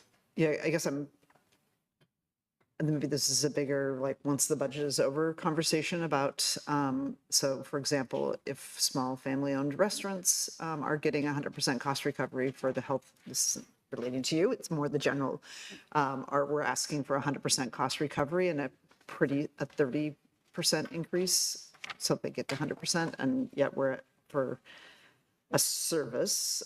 This is why I'm interested also in where we are vis-a-vis Washington and Clackamas County, because I know this plays into economic development and everything else, but if we're way below, if we're nowhere near our cost recovery goals that we apply to other services, and we're significantly below Washington and Clackamas County, I think that's a conversation we should have off budget cycle, because again, I look at the two previous presentations we just had where we're really kind of starving two core services of the county. And then this is more something that applies to like private individuals or developers. And it's essentially, it's not cost recovery, it's being subsidized. So I'm interested in a larger conversation. Again, this is not related necessarily to you all, but I think we should be keeping that in mind. And I will just say from my many years at the county, there wasn't a very holistic look at our fees across the county, especially in comparison where one department was in terms of the rate of cost recovery versus another department and the rate of cost recovery. So that is the work that we are trying to do, now. And again, there were different departments in such different places, right? Restaurant fees always had 100% cost recovery for a long time. Land use fees, really, that was not something that had been prioritized or even worked on. And so this, I really appreciate the work that's being done, that Margie has done, but also, the COO's office in looking at this more holistically in the last few years too. So I appreciate your point, because there's differences for sure that have been historical that we're trying to really give some transparency into and awareness of as we're making these budget decisions. I'm concerned as we think about one county, and just 2 weeks ago, we were insisting that all these smaller local businesses, we got to pay 100% cost recovery because that's the county's policy. But it's really not the county's policy because it's not the county's policy. So having a larger conversation about it, again, this isn't related to you, but just what is our policy? Because if we're going to say, hey, this segment of our economy has to pay cost recovery, but this one doesn't, I think is a good question for us to wrestle with. Okay, should we go to Yep. transportation? Thank you, Megan. Just one. Oh, I'm so sorry. Yeah, you Yes. Yeah. Not just, why aren't land use decisions appealable to our board, similar to the city of Portland? I've been talking with our office about that quite a bit. And then should the city of Portland be paying for our positions? Okay, great. This is, and we can follow up in more detail. I'm going to give you big picture answers. Our board says that the planning director, who's actually Megan, has the opportunity to hire a hearings officer, or you can repeal that. There is an option to repeal it to the board. It's my understanding, it's only been done once in the history of county, as long as someone can remember. We generally hire a hearings officer to act on behalf of the board. And I'm happy to get back to you. I'm sure our attorneys will want to dive into that as well. Your second question regarding City of Portland, we have 28 active IGAs with the City of Portland regarding land use and building codes. I know. We're actually attempting to overhaul kind of the mother one, so I'm not going to go into it, but they do cost recovery for the fees. The big picture question, it's more complicated than this, is where they process a fee on our behalf, they collect it to make themselves whole, but we don't do work on their behalf. So we kind of, I would say that there's a fair funding arrangement there. If your question also was related to the Portland Water Bureau, they do help pay for a staff position, and then we do charge our time to that account. So it's a deposit account where they have to put money in, and then we charge against that. Great, thank you. All right. Thank you. Thank you so much. Thank you. Land use, and now we'll bring up transportation. And despite what this picture implies, Commissioner Jones-Dixon is not part of our transportation division. We welcome, we are. You like this, okay. Well, all right. Everybody's welcome. Everyone's welcome. Okay, one county, that's great. Well, John, please kick it off. Sure. You say the same thing about Sarah. She's Yeah, I guess you're on the team. You're on the Okay, you're on the team. Okay, good morning, Chair Vega-Peterson, Commissioners. My name's John Henriksen. I'm the Transportation Division Director, the County Engineer, and the Director of the Earthquake Ready Burnside Project. Next slide, please. The assets operated and maintained by the Transportation Division are distributed throughout Multnomah County. Our responsibilities include everywhere outside the cities of Portland and Gresham, including Corbett, the cities of Fairview, Wood Village, and Troutdale, the West Hills, the south half of Sabi Island, and Dunthorpe and parts of Bridle Mile and small segments along the borders with Clackamas and Washington County. Next slide, please. Transportation has 4 strategic goals that we'll work on in fiscal year 2026. We want to maximize our community engagement to help us develop, advocate, and implement policies that ensure safe, equitable, and efficient transportation options. We'll plan, design, construct, and operate and maintain our transportation system in a manner that maximizes accessibility, mobility, and the safety of our community. We'll provide clear, transparent, and timely service for all of our customers. And finally, but very importantly, we'll fund and deliver capital projects on time and on budget to ensure that we're maximizing the limited resources we have available to operate and maintain the county's road system. Next slide, please.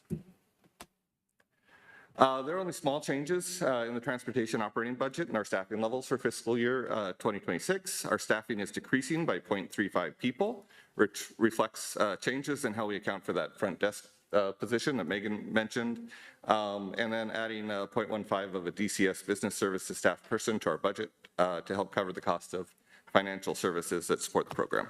The reduction in our operating budget reflects the change in pace of the Earthquake Ready Burnside project, and the cost of the capital projects we'll be doing in fiscal year 26 versus those that we did in fiscal year 25. For EQRB, we'll spend less on design activities next year, and we do not have any construction scheduled. We have 17 other capital projects in various stages of design and construction next fiscal year, some of which are funded with a combination of grants, base transportation funds, and local VRF collections, vehicle registration fee collections. Our base operating budget for the road fund, bridge fund, and the survey fund programs are very similar in fiscal year 26 to what they were in fiscal year 25. Next slide, please. With the approval of the fiscal year 2026 budget, the Transportation Division will be able to continue to make progress on bringing our ADA curb ramps into compliance with federal law, making our transportation system in the urban area safer and more accessible for everyone. We'll keep progressing the design of the critical replacement of the 100-year-old Burnside Bridge. We'll fund maintenance in the road and bridge programs that keeps us safe, keeps our assets safe for the users and extends their useful life. We'll continue to maintain our land corners and review and record survey documents that allow critical housing to be constructed.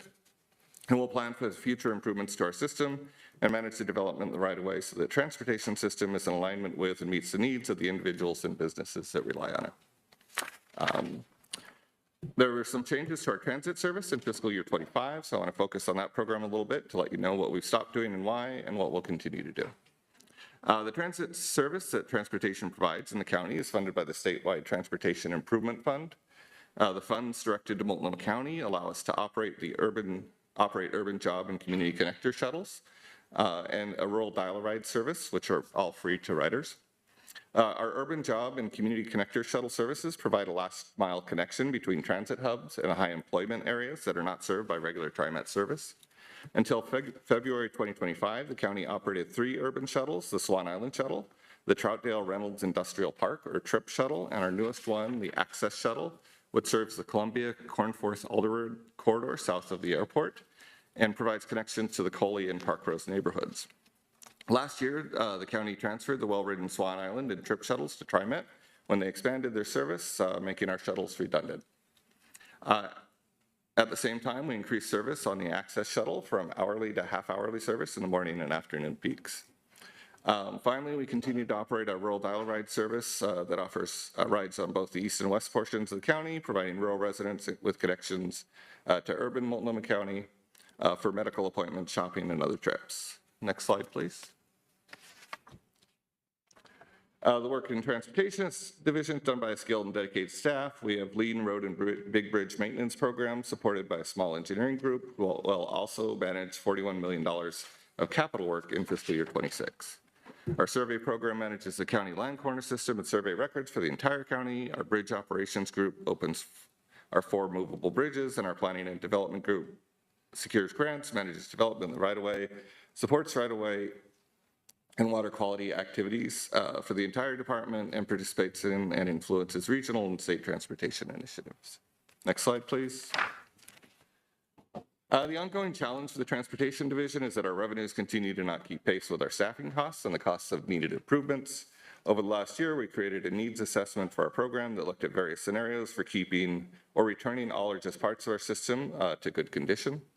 We coordinated with other counties directly through the Oregon Association of County Engineers and Surveyors, or OASIS, and the Association of Oregon Counties, AOC, to highlight transportation funding needs for all of Oregon's county transportation programs for legislatures in an effort to encourage them to develop and pass a transportation package sized to meet at least some of our enormous needs. Next slide, please. This is our last slide. I had. You can do it. Transportation has a one-time only request included in the approved budget. $1 million award will allow us to continue our program to bring all of our curb ramps into compliance with the Americans with Disabilities Act by funding the construction of 15 additional ramps in fiscal year 26. That's all for me, very quickly. I'll turn it back over to Mark. Next slide. Questions for transportation? I do. Commissioner I have transportation-related questions. I am in agreement and quite concerned that we fundamentally do not have enough resources to come close to maintaining, and it's reaching a pretty critical level.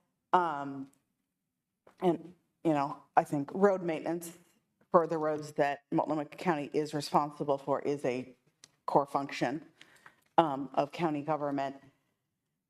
In that, you've talked about looking at revenue, and I know that there are some real unknowns related to what the state legislature could do, and hopefully that's helpful, but I'm sure you would agree that wouldn't get us all the way there in the best of possible options. This is a follow-up. I am very interested about what policy options are available to the commission, from fees to taxes to renegotiating agreements to anything statutorily that might be available to us in order to handle some of these issues. I have some real concerns about the conditions of some of our roads becoming a pretty significant liability issue. Certainly, I think Commissioner Jones-Dixon has areas of his district. I have unincorporated Sauvie Island is one area that I just know there's not enough money to fix roads that have now become potentially dangerous at times. So that's one thing I would love to have a conversation about, because I think it's really important. The other thing I'm interested a little bit about is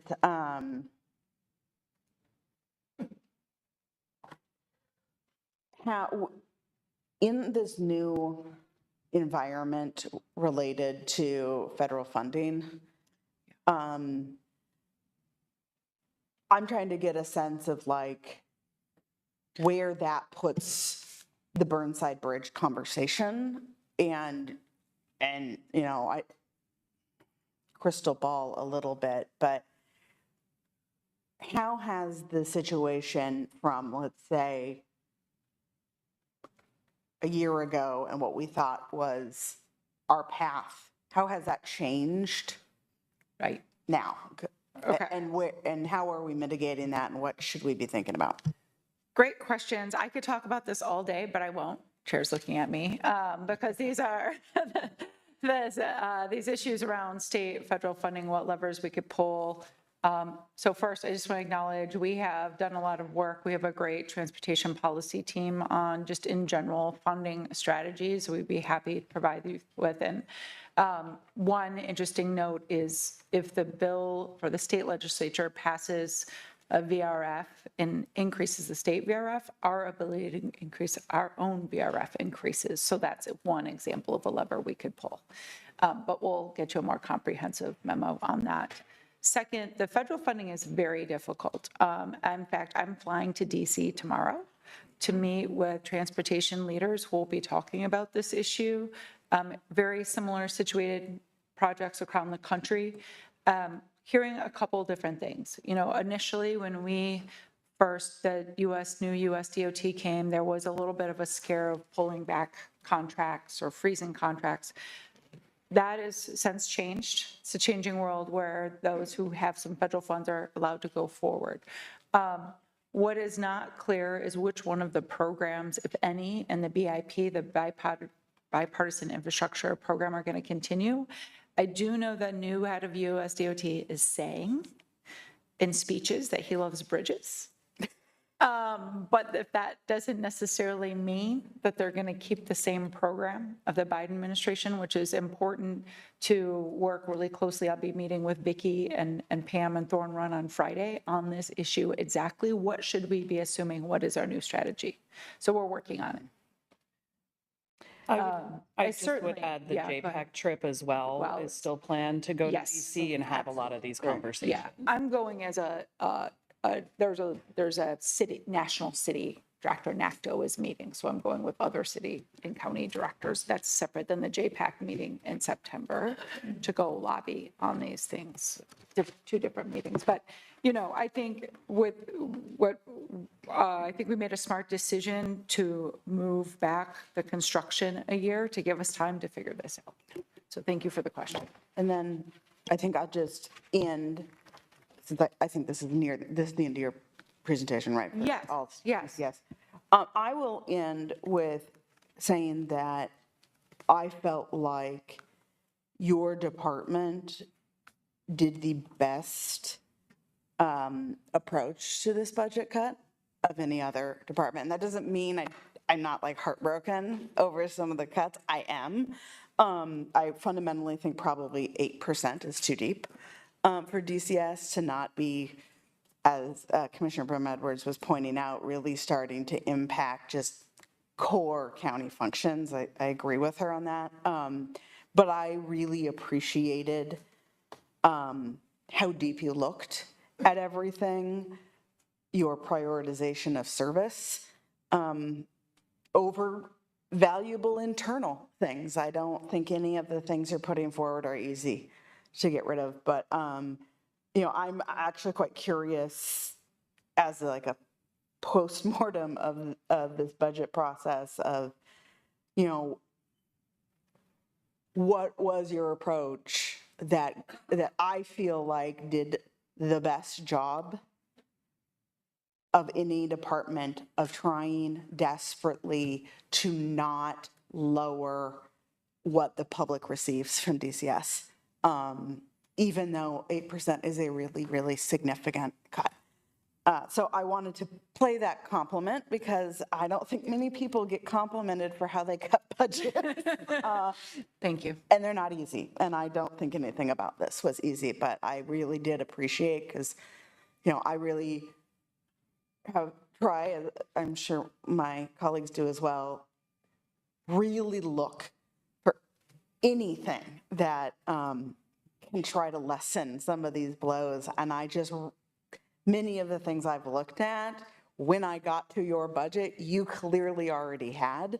And I just want your staff to know the amount of work that clearly went in to prioritizing the mission. And, you know, you cut your own office probably percentage-wise more than any department. So thank you for what you did. Thank you.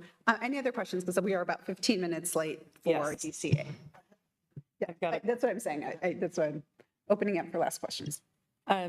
So I am interested, I know that you have in your appendix in slide 76 that there's dedicated funds into some budgeted vacancies. And are those funds specific to transportation writ large or specific to those positions?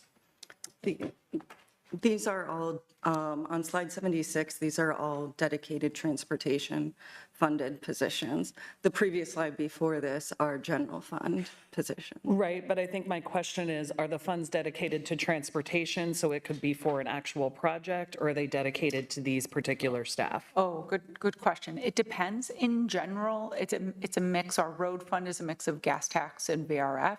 In general, gas tax is pretty fundable, could be used for capital. We actually outsource a lot of the needed on project management. Yeah, I can get back to you on kind of the details of how we balance FTE versus contractors versus projects with our gas tax. Okay, and I think I'll just go all the way down the road so you can see Yeah. where I'm going. Yeah. If we don't expect all these vacancies to be filled, and this money can be for transportation projects, I'm curious how much could be used in the ADA ramps, so we could use some of those one-time only funds for something else. Gotcha. Okay, I'll get back to you on that. Thank you. Thank you. Okay, any other questions?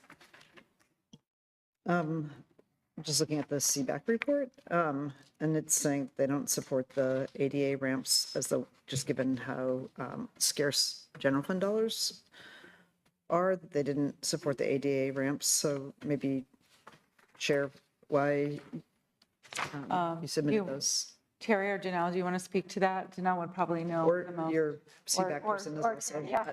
Sorry, there you go, Terry. Yeah, thanks for noticing. I read through all your. Terry Harris, again, Chair of the CBAC. That was one of those things that came to us, and it's so critical. And we spent a lot of time talking about what are our liabilities, what do we need to do about ADA ramps, and what the county has been doing has been one-time only, year after year after year after year, when we know that it's ongoing program that we need to solve. And when it came down to making the really tough general fund choices that all the divisions had to make, we didn't recommend the ADA ramps out of general funds. So it was less about not using the one-time only money, but we should have a systemic approach, not doing a, hey, we have some extra money, let's put it into. Yeah, I mean, year after year, it's, do we have some extra money? Let's make some ramps. And we just didn't think that was correct, especially in this year. So you're saying that you think those one-time only dollars should be going to other priorities, not the ramps this year? Out of the general fund, Yes. Yeah. Okay. And that maybe this would be wrapped into something that's a larger transportation planning project versus when we have one-time only money, we can chip a little bit away. Okay. I appreciate it. Anything else? Okay. Thank you. All right. Now we will have, we're going to do the transition here. Thank you, DCS. And we will invite DCA, Department of County Assets, up for our second part of today's work session.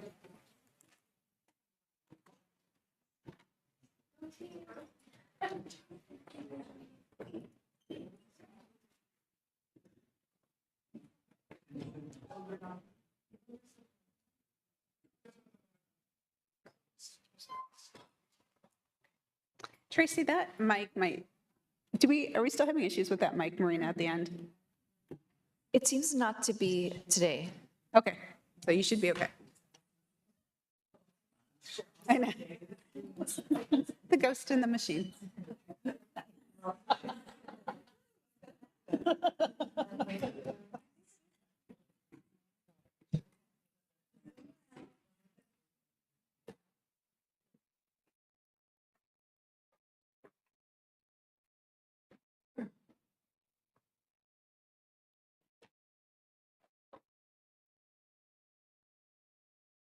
Okay, good morning, everyone. It's great to have DCA back here. So we heard from DCA earlier at 4 as part of the capital investments, but now we're here to focus on the department and the work that's happening there and the budget for FY26. So I'll turn over to Tracy Massey, Director of Department of Community Assets. Good morning. Right, good morning. Good morning, Chair and Commissioners. My name is Tracy Massey, and I am the Department Director for County Assets. I use she and her pronouns. And my team and I are very pleased to be here today for DCA's second budget session. I have members of my senior leadership team here with me, Karenza Mock, Sim Ogle, Dan Zalko, and Sophie Wilson. The rest of my leadership team is ready in the audience to assist, and I really want to thank them for their participation, incredible professionalism, and commitment in this budget cycle that's been unusual and challenging in different ways. And I greatly appreciate participation of our CBAC members, and Terry Harris joins us here today. Next slide, please. Yeah. So here's our outline for the next 90 minutes. I'll provide an overview. Terry will speak on behalf of our CBAC, and each of the division leaders will cover their areas. We can do questions in each section if that's how you'd like to do it. Next slide, please. So a bit of an overview just to level set for everybody. DCA's portfolio of services. We are an internally facing department. We're responsible for the assets of the county, excluding roads and bridges, as our colleagues in DCS just shared, as well as a set of supporting services. Today, you'll hear about information technology, facilities and property management, or FPM, fleet and our related motor pool, distribution, records and archives, and our business services. The images from our all-staff event last September. Next slide, please. All right, so I want to just start with our vision to orient everybody. We envision a thriving community built on information, spaces, and services for everyone.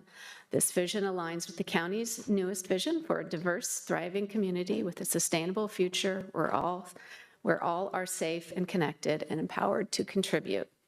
DCA delivers the tools, infrastructure, technology, and services, ensuring those who serve the community have what they need to provide excellent services. We do this through a core set of values that include stewardship, equity, innovation, and collaboration. We have 5 overarching goals that frame our work: excellent service, collaborative partnerships, inclusive workplace, operational effectiveness, and innovation, and with a set of desired outcomes. The outcomes can be summarized as internal customers have an outstanding service experience.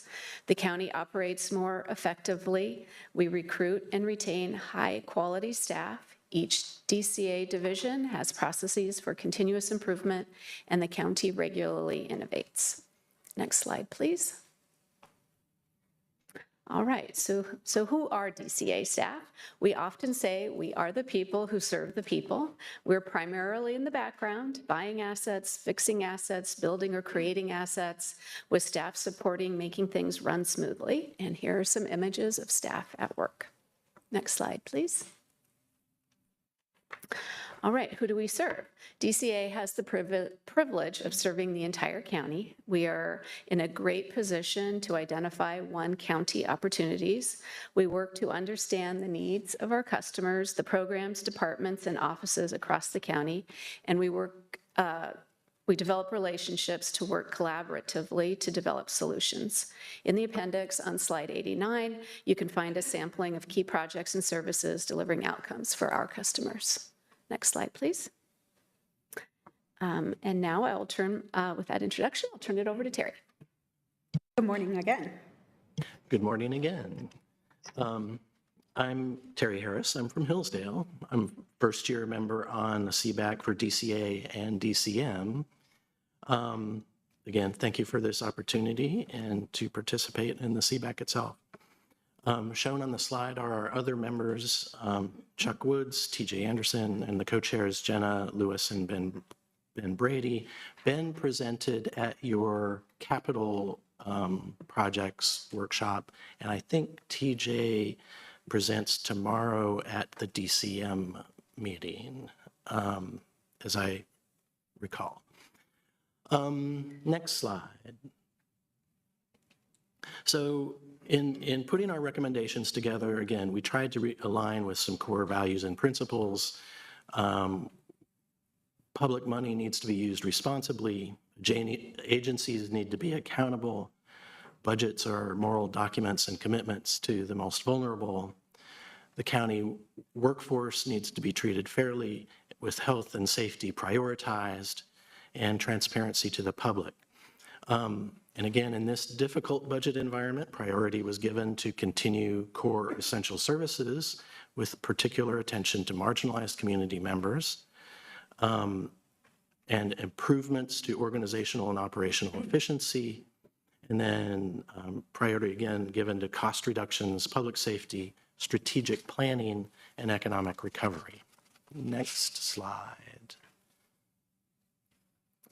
Our recommendations were based on 7 meetings from December through March. 4 meetings were discussions with department and division heads and key staff. We had a full session with our equity managers, and staff were very responsive to CBAC questions that we had submitted. To come up with the recommendations, again, we reviewed the chair's guidance, the department's transmittal letters, and the program offers. We understood the county's financial health and priorities and emerging issues. We understood the economic circumstances, the federal landscape, and local conditions. Our focus was on one-time only funding. We didn't prioritize the offers, and we reviewed both capital and operational programs. Of course, I'm here on the organizational stuff, operational stuff. The challenges that we had, that we were working for 2 departments. These are complicated budget concepts for a CBAC, and of course, a very short timeline to get our recommendations done. We're a small CBAC. It takes a while for us to come up to speed. So those were challenges that we had. Next slide. Okay, so these were the recommended program offers, and you've seen some of them. So I'm going to make some broad comments. Ben talked about the capital projects at an earlier meeting, but we didn't recommend that any programs or services be held harmless for cuts in this department. Want to say that we have great respect for the difficult choices and impossible prioritizations that you all have to do and these departments had to do. And our view of this department's budget was overall, it was well considered given the circumstances. We'll say that you're talking about internal services, and these internal services have impacts across the county on their budgets. And we would just note that the rate setting for internal services occurs well before the CBAC convenes. So if you're looking at CBACs in the future, this is an odd duck kind of in terms of reviewing what I think is our important budgetary impacts. And we struggled a little bit with the sort of multi-year projects with long-term costs and long-term values and how those play into a single year's budget. That was a struggle that I'm not sure we ever quite got a good approach to. Anyway, so these are the specific recommendations. Most of them were in the capital budget. Otherwise, we were supportive generally of planning and accommodating the necessary relocations that have to occur. And finally, much thanks to the departments, their staffs, the support for facilitation, and their patience with us as we're trying to understand what's going on. Thank you.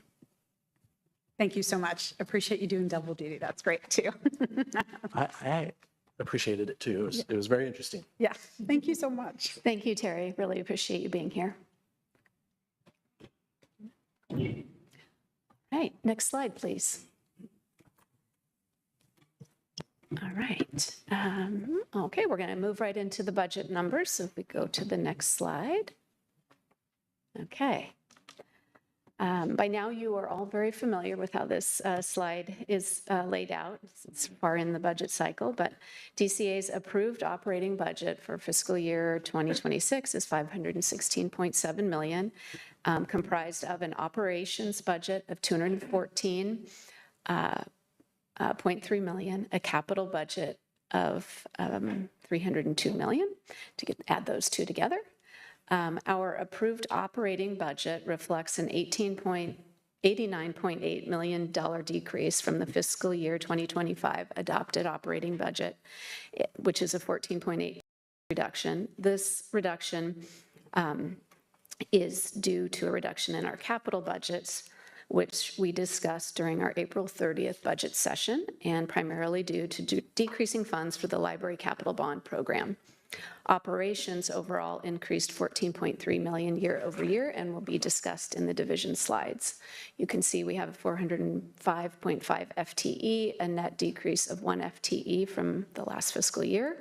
And those puts and takes will be discussed later in the presentation. And the total budget is $531.3 million and includes the cash transfers, contingencies, and unappropriated balances as discussed. All right, next slide, please.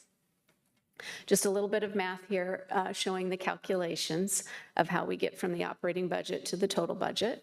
And I just want to point out that DCA's contingency funds, the dollars represent operational beginning working capital for FPM, IT, and our smaller programs, which equates to a 90-day reserve. And we strive to meet the federal guidelines of having 10% contingency in our operating funds.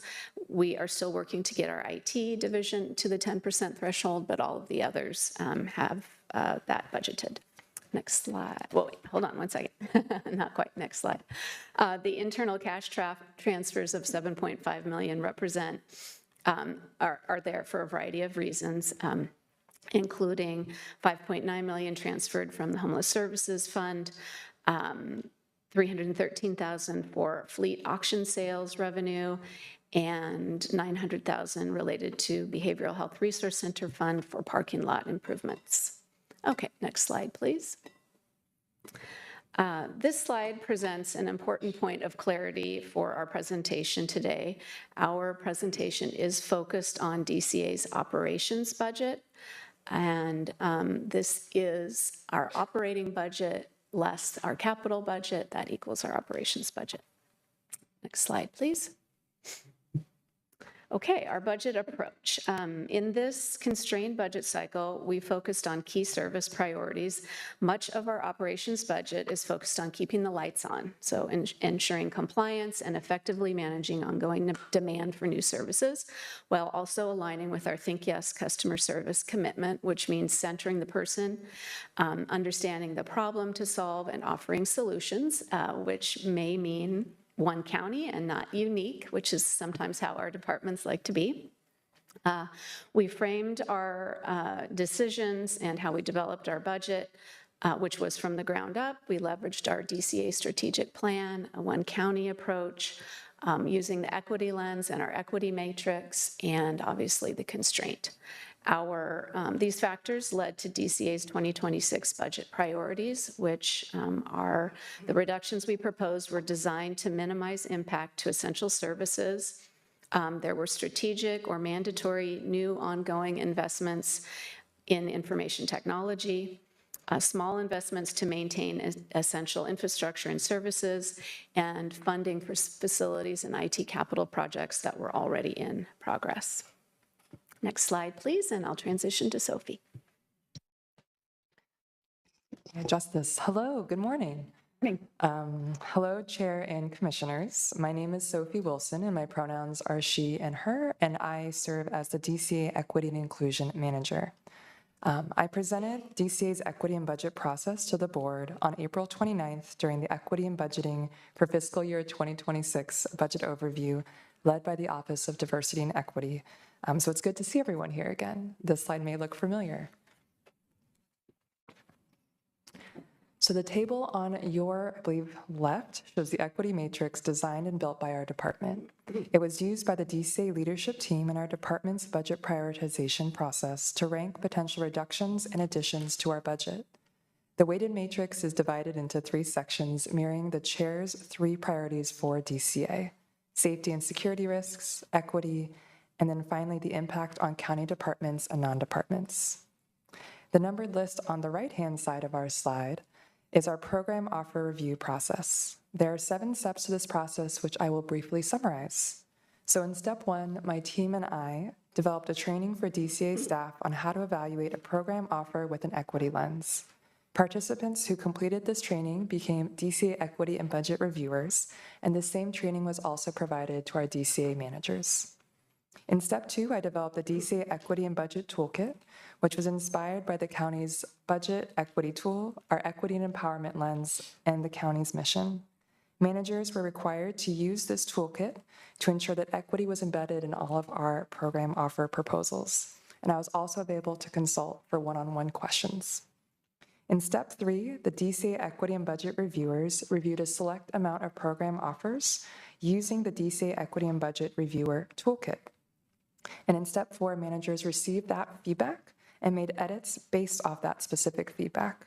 And then I also reviewed every single program offer using that exact same toolkit. So there's a lot of eyes on all our program offer drafts. In step 5, the DCA leadership team then reviewed the final drafts before they were shared with our Community Budget Advisory Committee for their feedback, which was step 6. And finally, in step 7, the budget team submitted our final program offers to central budget.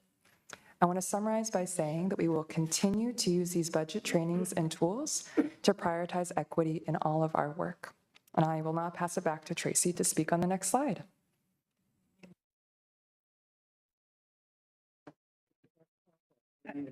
All right. Great job, Sophie. All right, Tracy, back to you. Thank you. Thank you, Sophie. All right. So this slide is our operations budget by fund totaling $214.5 million. And the majority of DCA's operations budget comes from internal service rates, the funds received from the rest of the county. That's the all other funds. And the general fund amount is relatively small. Overall, the operations budget shows a net increase of $7.2 million. Next slide, please. All right, and then the details around this, our operations budget by category, totaling $214.5 million. As you can see, 37% of DCA's operations budget is direct personnel. 28% is categorized as materials and supplies, that $60 million number. To note, that category includes large items like $16 million worth of software licensing costs, $11.7 million of lease expenses, $10.6 million of utilities, $12.9 million associated with repairs and maintenance, $1.2 million in fuel. Sometimes those things seem odd as materials and supplies. It's not just paper. Contractual services is the next largest category, which represents 13.7%, and that's where you will find janitorial services, landscaping, IT contracted staff, wireless data plans, car share enterprise, and workplace security. Next is internal services. This category is sometimes confusing given that we are the internal services, but our own department needs to include its allocation of costs for IT, facilities, fleet, records. And then the last category is capital outlay, and this represents the asset replacement investments in fleet and in IT for device replacement collection. And then there is the history over the past 5 years. Next slide, please. This one shows our FTE counts and trend lines since 2019. At a total department level, our net reduction, as I mentioned, is 1 FTE. You can see our operations-focused FTE is 375. We have 12 FTE associated with the library capital bond and 18.5 associated with our capital programs in facilities and IT. Slide 76 in the appendix shows the increases and decreases in detail. Next slide, please. Now we will go into the divisions, and I will start with the director's office. Next slide. This one shows the relative size of each of our divisions from smallest to largest. Next slide. All right, the director's office includes leadership and oversight, our human resources staff, and our equity and inclusion team. Next slide. Our budget for the fiscal year is $3.4 million and includes 13 FTE. The director's office reflects a reduction from 2025. However, this is due to a reorganization. I moved the budget team to the business services division. This team moves to the business services division to better align budget and finance together. It's similar to how other departments have it. It's under one manager, should improve collaboration and streamline support, improve workflow efficiencies, and enhance compliance. Next slide, please. All right, so how does the director's office budget deliver? We are responsible for oversight across our division and across the county. This group is responsible for strategic planning, analysis, communication, evaluation, and most importantly, recruiting and retaining our skilled workforce. We do this through active leadership, ongoing employee engagement activities, and a commitment to equity and building a workplace where everyone feels they belong. Next slide, please. We chose to share 3 years of retention data for DCA for both our entire department and employees of color. This is measured based on the staff employed as of July 1st of each fiscal year, and our rates of retention are one measure of employee engagement and satisfaction and commitment to the county. And could pause here for questions for this group, or if not, we'll turn it over to Carenza to move on to business services and other things. Okay, thank you, Tracy. I was going to make a comment because I did say this, but not on the mic, that I feel like your department did the best job of making equity a process everyone participated in and core to how you developed your budget, which, you know, I think has a lot to do with the intentionality that was brought into it.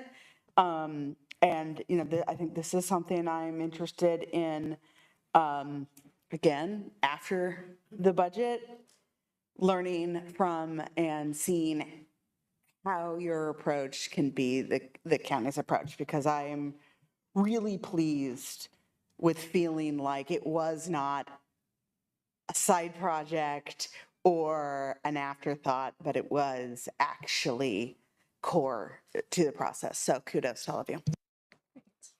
All right, any other questions for the director's office? All right, let's go on. Business services. How do you define retention? What's the definition of it?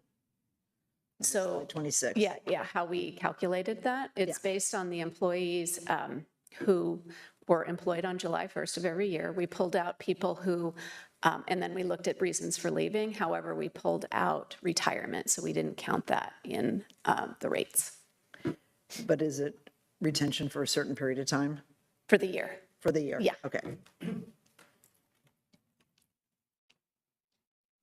All right, great. Thank you. Business services. Good morning. Good morning, Chair and Commissioners. My name is Carenza Mock. My pronouns are she, her, and I am DCA's Deputy Director.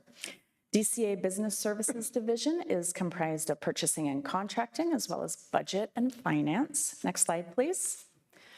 For fiscal year 26, business services budget increased from 5.7 million to 7.5 million, and FTE increased from 30 to 35. So due to the reorganization that Tracy mentioned, we moved our budget team, which is 8 FTE, to business services from the director's office.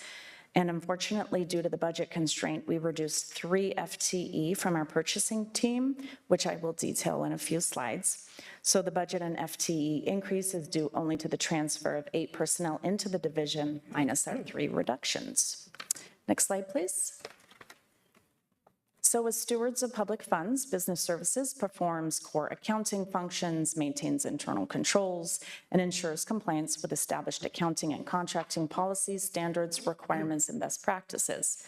Our budget is an investment for purchasing and contracting to provide solicitation and contract services for county-wide purchases, ensuring that the county gets best value for its investments, finance to support DCA and non-departmental offices with administrative services, ensuring compliance with county fiscal rules, accounting standards, and bond requirements, and for the budget team to lead the development of DCA's annual budget and countywide internal service rates, ensuring a fair and reasonable distribution of internal service costs countywide.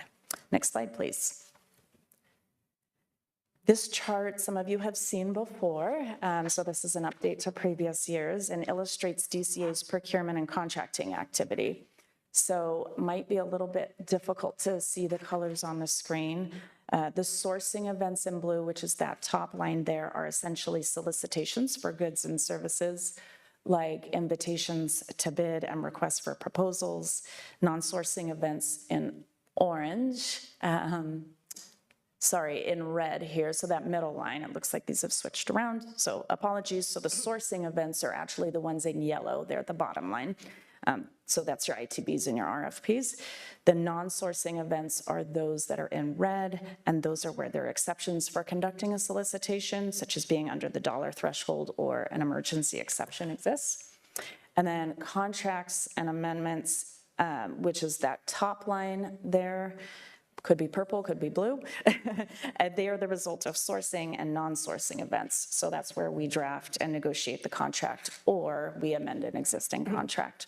So the chart really shows the ebb and flow of supporting our work, including capital work, and that's what accounts for some of the jumps in the years. But we do know that we are seeing a steady increase in the requests for our services. Next slide, please. So we recognize that we have that general trajectory of increased workload coupled with the staff reductions here. We are eliminating our strategic sourcing program, which is 2 FTE who coordinate countywide purchasing initiatives.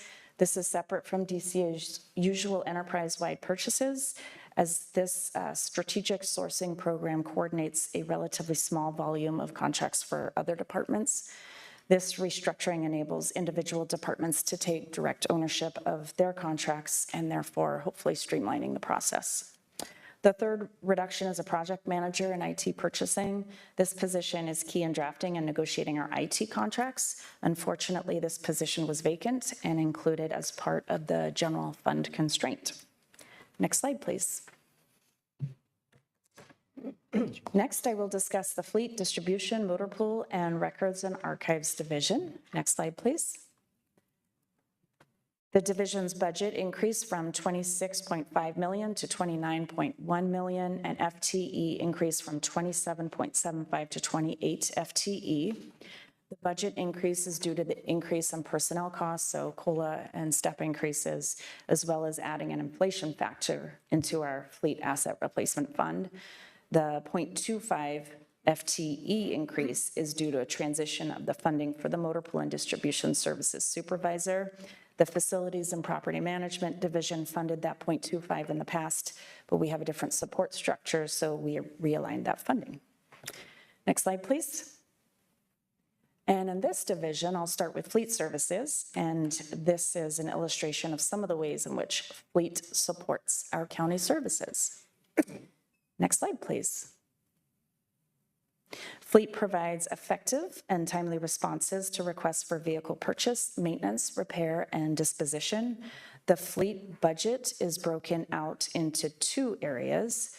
So first, our fleet operations budget is what maintains, repairs, and manages the disposition of the county's 857 vehicles and equipment, and that budget is just under $6.5 million.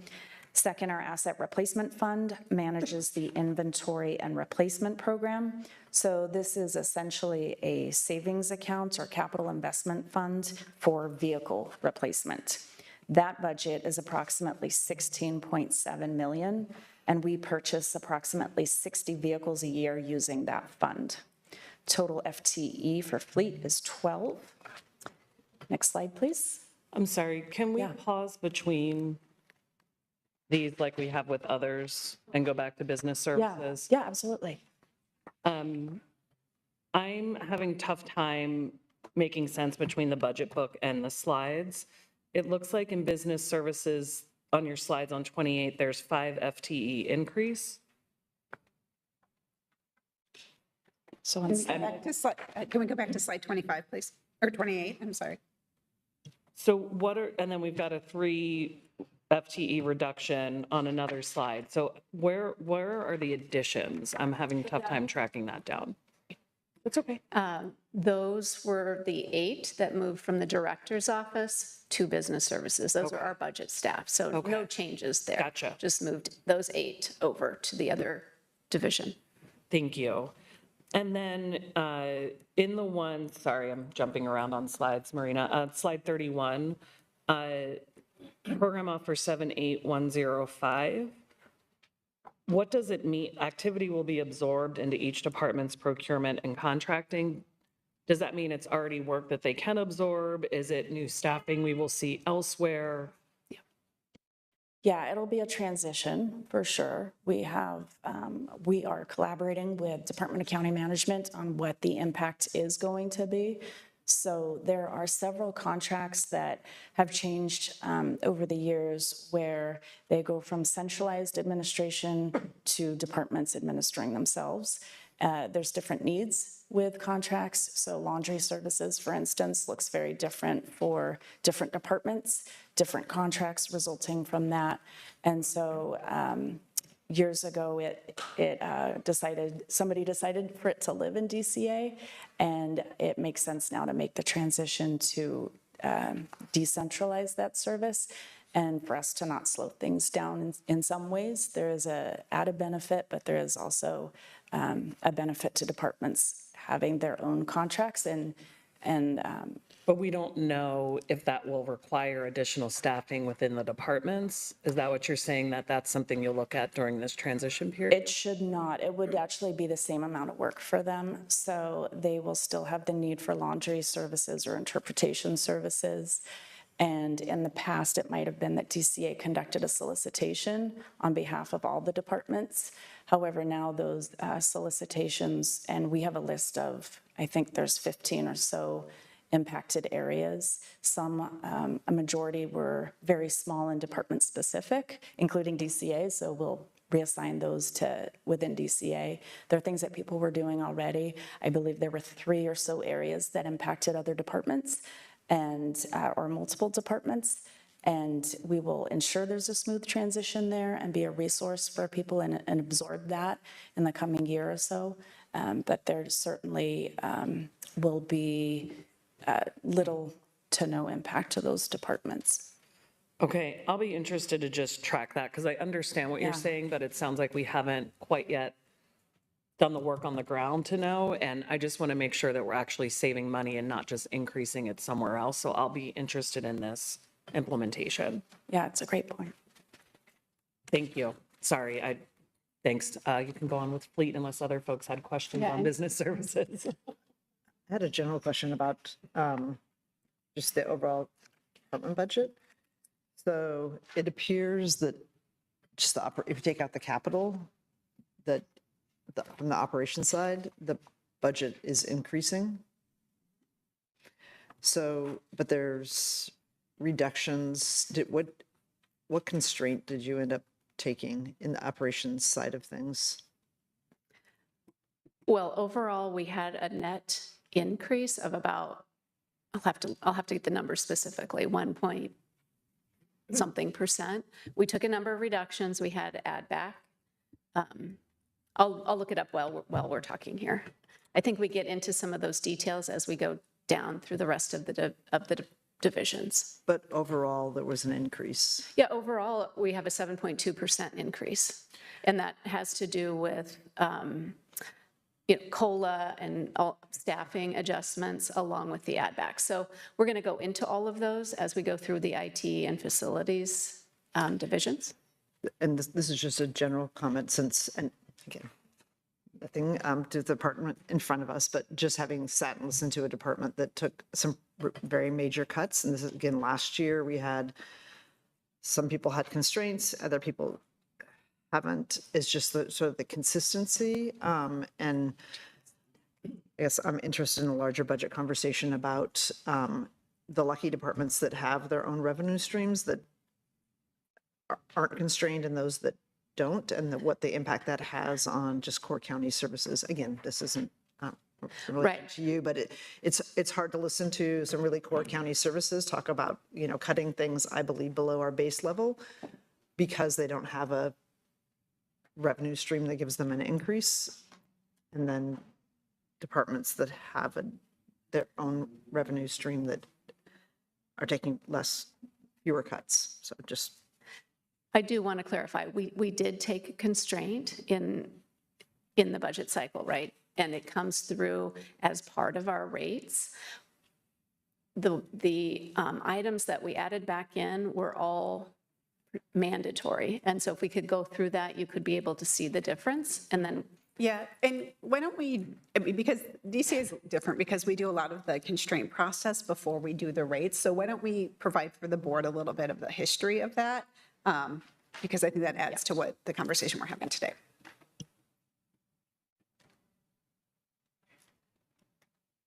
So, but, I'm sorry, I just want to make sure I understand.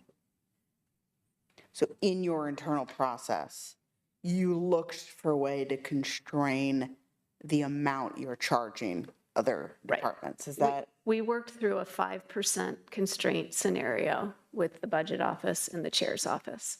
Where we landed was around the 4.2 with the additions that we added back in. But we worked through a 5% scenario. Still resulted in an increase in your budget. Yeah, why don't we have the other divisions within this department go through their presentation, and then we could touch back on this after we've heard all the information. Okay, so if we could advance to slide 36, please.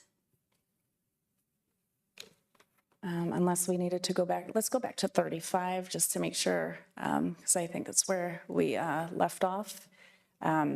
So now we're good to go to 36. Just for context there, we're talking about fleet.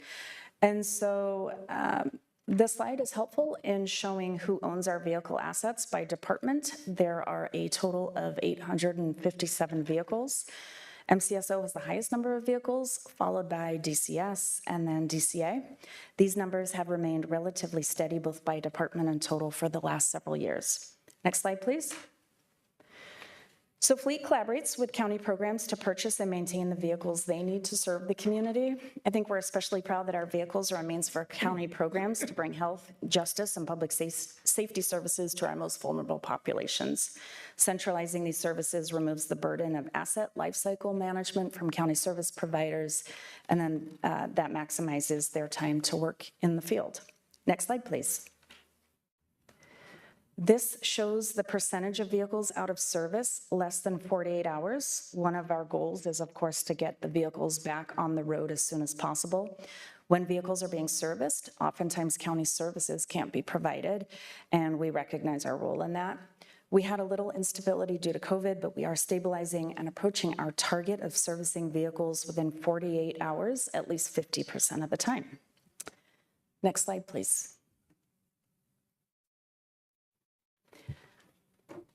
Distribution services and motor pool is a part of the same division, but these can be very separate areas. So I can pause and respond to any questions if you have any about fleet. And I just want to, I know that I had some conversation, so with you all too, that we're also still moving to electrification where we can, and we have some vehicles that don't lend themselves to that. Which I totally appreciate, but I just wanted to bring that one-on-one conversation into this room. Thank you. All right, thank you. Okay. I had notes on electrification, but we don't need to go there. I'm scrambling. Okay, so we'll move on to distribution services and motor pool, which provides county customers with reliable on-time services. Apologies, I believe we're on slide 39. There we go. Thank you. So distribution services provides the pickup and delivery of interoffice mail and special deliveries to include pharmacy transfers and vaccines, as well as the pickup and processing of US mail. Budget is just under 2 million and FTE is 6.75. Motor Pool maintains and operates a shared pool of administrative vehicles for county employee use. And budget is just under 1 million and FTE is 2.25. The FTE split there between the programs is the supervisor position. Next slide, please. So how does the budget deliver for these areas? Distribution services provides critical delivery of medical supplies and equipment, client records, and program supplies to more than 90 mail stops at 50 county locations. Distribution also supports timely communication between departments and the clients they serve by processing the county's outgoing US mail. Motor Pool provides vehicles on demand so employees can participate in meetings and interact with the community regardless of their personal transportation status. Next slide, please. And I can pause before I move on to records and archives if there's any question about Motor Pool or distribution.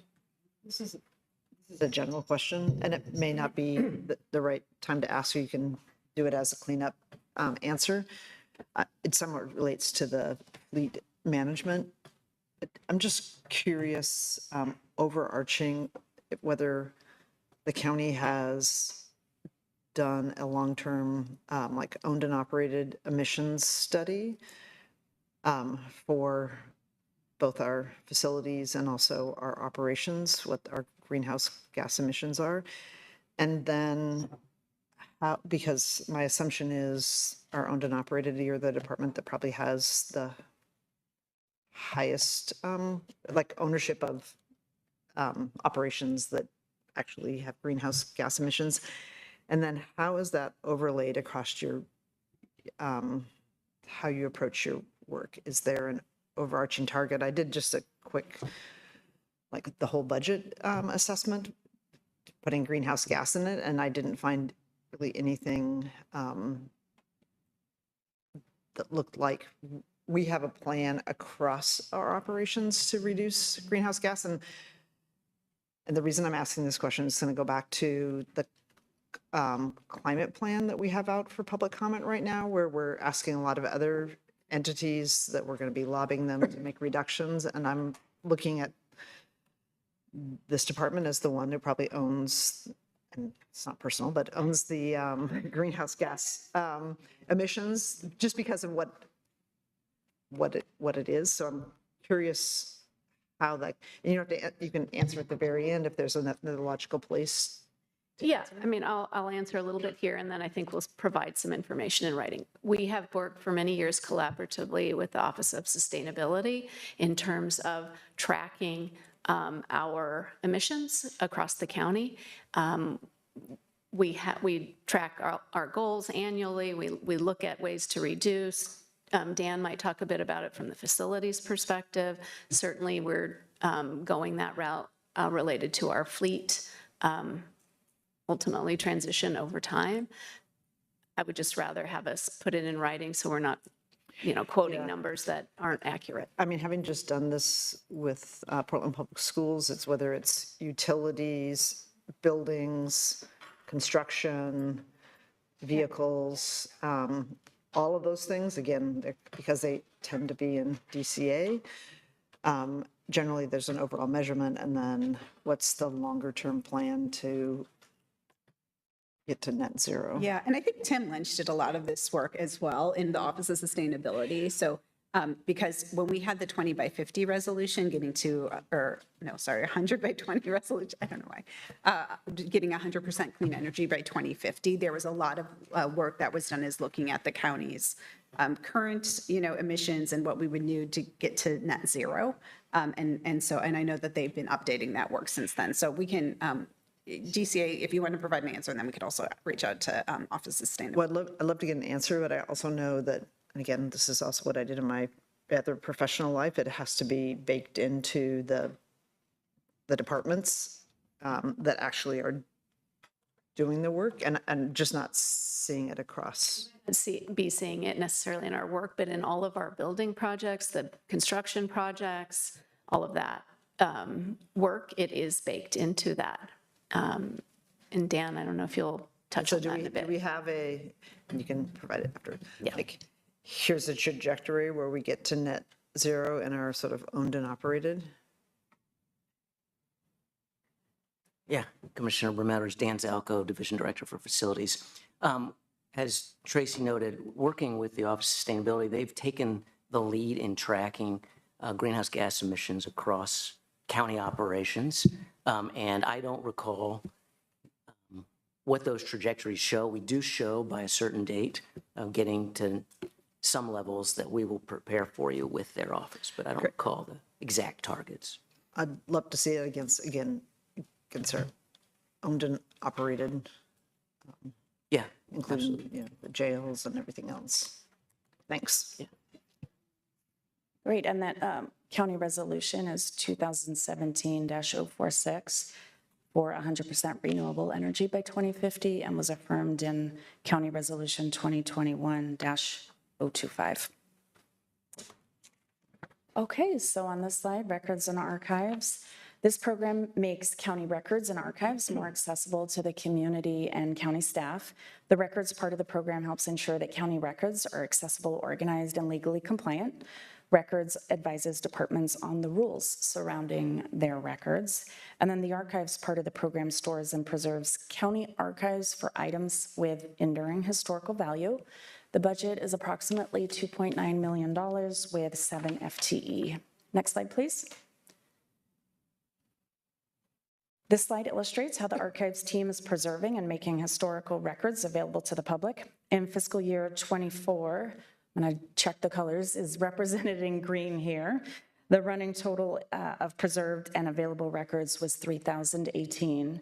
In fiscal year 25, which is represented in blue-purple here, the running total of preserved and available records is currently year-to-date, as of last week, was 4,500, projected to be 5,000 by the end of the fiscal year. And then next fiscal year, in orange, we project 7,000 running total of preserved and available records. Next slide, please. So for this program, the budget delivers in that public records document the county's policies, decisions, community involvement, and mission efforts.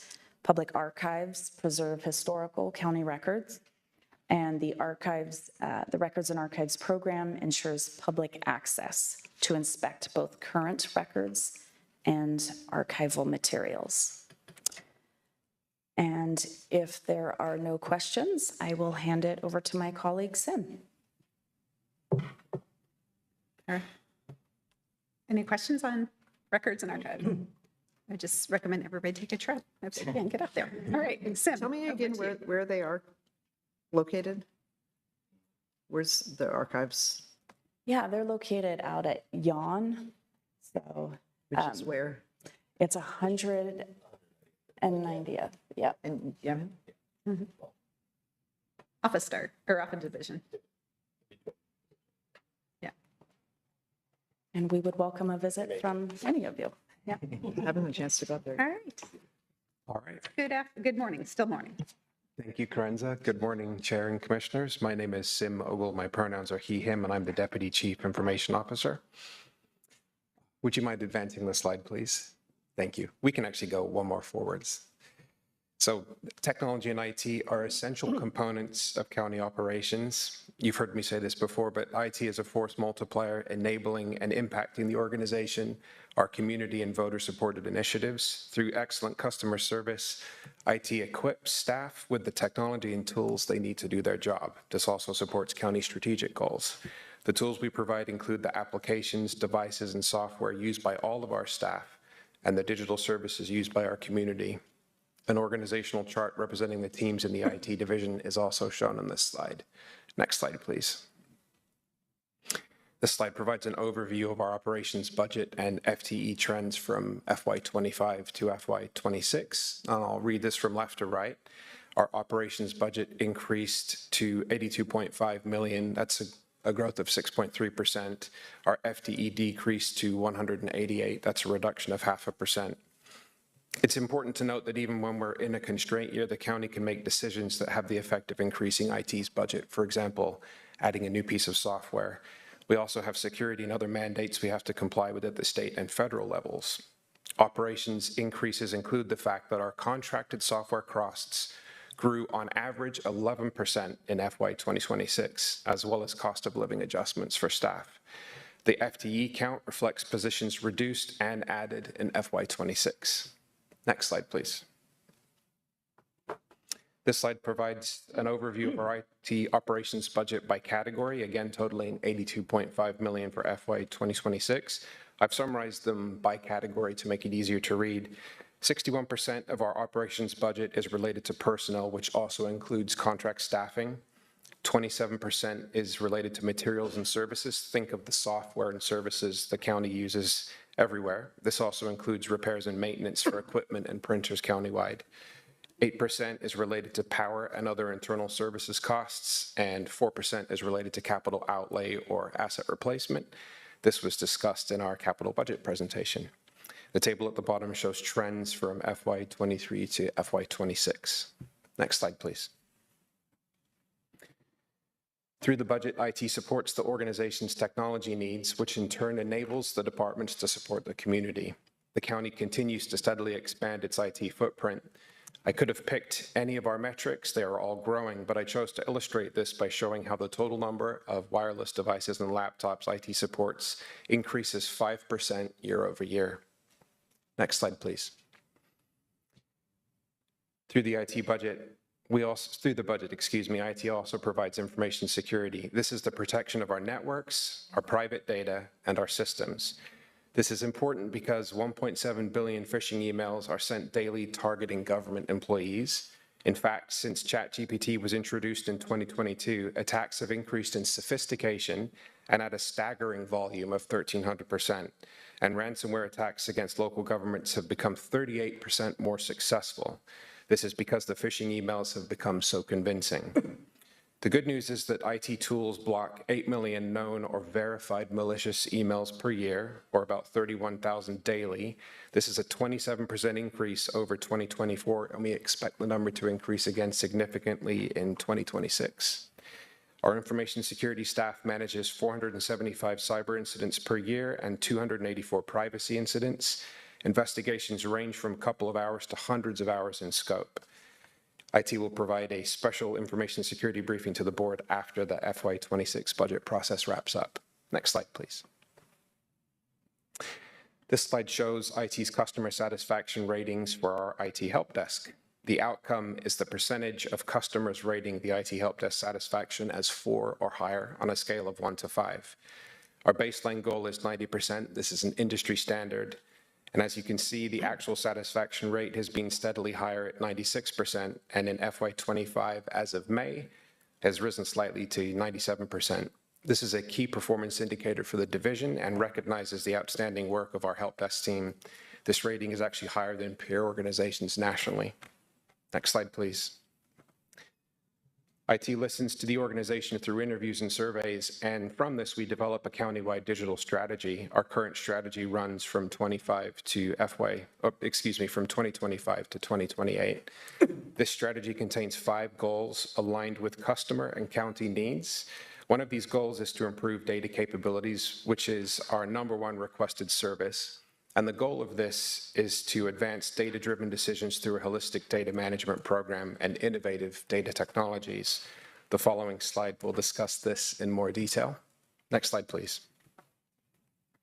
Data is vital for county operations and effective service delivery, and IT manages a massive amount, about 688 terabytes. This is hard to visualize. So if we burned all of this data to DVD disks, it would form a stack taller than a 60-story building. And in fact, we estimate that 27% of IT's operating budget in FY 2026 is related to all things data. That's the storage, infrastructure, and management of it. So it's extremely important that we maximize this investment. The good news is that in FY 2025, we launched new data environments and tools that have already improved data services. But there is work to do. Potentially as much as 80% of county data is not used effectively, and maybe some of it's not even needed. To get our arms around this, IT will develop a comprehensive data strategy in FY 2026, providing needed direction and allowing departments to use data more effectively. This will lead to optimized resources, maximizing where we focus our staff time, and hopefully reducing costs where that's possible to ultimately improve community outcomes. Next slide, please. Now we'll cover the reductions slide for IT. The reductions total 3.1 million. There's a lot of information on this slide, so I'll summarize the total reductions verbally by category. Great care was taken with the reduction to minimize impacts to county services. However, the loss of professional services, extending the useful life of assets, and reductions to repairs and maintenance may impact how quickly we're able to respond to needs. 46% of the reductions are reductions to professional services. 41% is related to asset replacement and management, and the largest portion of this is increasing the life cycle replacement of laptops from 3 years to 4 years, reducing asset replacement costs for the organization. 8% is related to reductions in repairs and maintenance, and 5% is related to software cuts. I'll pause there in case there are any questions. So just, how much did you say is attributable to the extending the laptop replacement? I can get you the number after the Oh, I thought you just presentation, said it, but sorry. well, 41% is related to asset replacement and management, and the largest portion of that is increasing the useful life of the assets. Yeah. Oh, go ahead. No, you go. I'll go after you. I just have a question on Program Offer 78342. You show a 1 FTE reduction on slide 53, and then 2 FTE as new on slide 54. And so are they different positions? Like that's, okay. Yeah, why don't we let them go through? We've just got one more slide, and then we can open it up for questions on Oh, IT. he just did No, the he's not. IT Oh, slide. okay. I do have one more slide. Oh, yeah. Yeah. Okay. I just paused in case there are any You questions just for the reductions. paused one too soon. Well, they're just too related to me to have an increase That was in my one fault, side sorry. and not in the other. Yes, the next slide is thank you for advancing them. This is the additions to the IT budget, which total 2.5 million. Again, we took great care in any new increases. And the increases were due to growth in services, contractual price increases. I already mentioned they've gone up 11%. Compensation reviews or regulatory requirements. So again, summarizing this by category, 43% of this relates to data, in this case, 2 FTEs the chair approved to operationally run the new financial data mart system. 35% reflects a compensation review in FY 2025, which impacted the salary of IT positions. 10% is related to contractual software increases. 7% is increases in network and telecom costs, think our internet and our phones. And 5% is related to new audiovisual equipment and asset replacement costs associated with that. So now I'll pause. Yeah, there. Again. So I don't know if you want to go back to Commissioner Singleton's question. Yeah, can you explain? I don't have the information right in front of me, so I might get something wrong, but we could provide an analysis for you. We essentially reduced some positions where we had vacancies, but we also had some needs where we added some positions that were accepted, and so that they're offsetting each other. They're different positions, though. But I'll provide more information in detail. Thank you. In this comprehensive data strategy, you know I latched on to unused data. Yeah. Makes me feel a little bananas. So I heard you say not all of it is useful. There'll be a comprehensive, what did you call it, data strategy? Data strategy, yeah, that's right. So how will that be done? Is that going to be in coordination with data staff at other departments? Yes, I mean, already we work closely with the other departments. We have, for instance, a data governance manager, and she works closely with every department on data governance policies. And a lot of this is behavior change, just as much as setting the direction that the county should be taking. But the number one request is we want data for business intelligence, for making decisions. And a lot of that data is not in a position where it can be used effectively for that yet. So we have to transform it to basically make it effective. And that will also probably include getting rid of things that we don't need for records retention or that's just unused. But every system we buy is producing data. Whether we use it or not is the important question. I'm just going to go ahead and say now, I would love a briefing on that. I don't know that it needs to be a whole board briefing if other folks are interested, but I really want to know before you start this what some of it is. I think there's really good practices that I saw at the state around some of the data work they were doing for, like the children's cabinet. I think you and I talked about how all the different agencies were feeding data into this set that was really useful for thinking about how we would invest in kids. And I feel like there's a there for us that we haven't quite figured out. So I'd love to hear more and talk to you more about it. Thanks. You're welcome. I've got a question about how county policy plays into some of these cost drivers or not. I will admit that I would say IT is like the one area that I have to admit my ignorance on, where I'm like, I don't know what that even is. So take that into account. But one of the questions you brought up under materials and supplies budget, which is a very significant part of your budget, which makes sense, that this was a lot of times software related. And I know that when we have like departments or offices that serve the all county departments, there's kind of a push-pull between centralized and department-led decisions. And I think sometimes there are conversations about efficiencies between those two.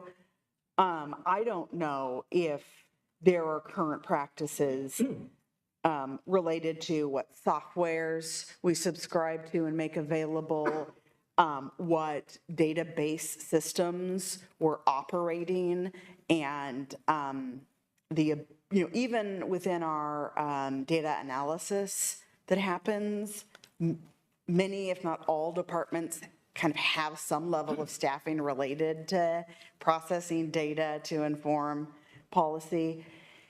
Are there efficiencies by implementing some uniformity in some of that? What are the thresholds for approving the adoption of new software? What are the restraints related to, like, no, actually we store all data through this application with this cloud service. Sorry, you love XYZ, it's here. Even internal, pooling internal expertise on some of the, higher level data analysis by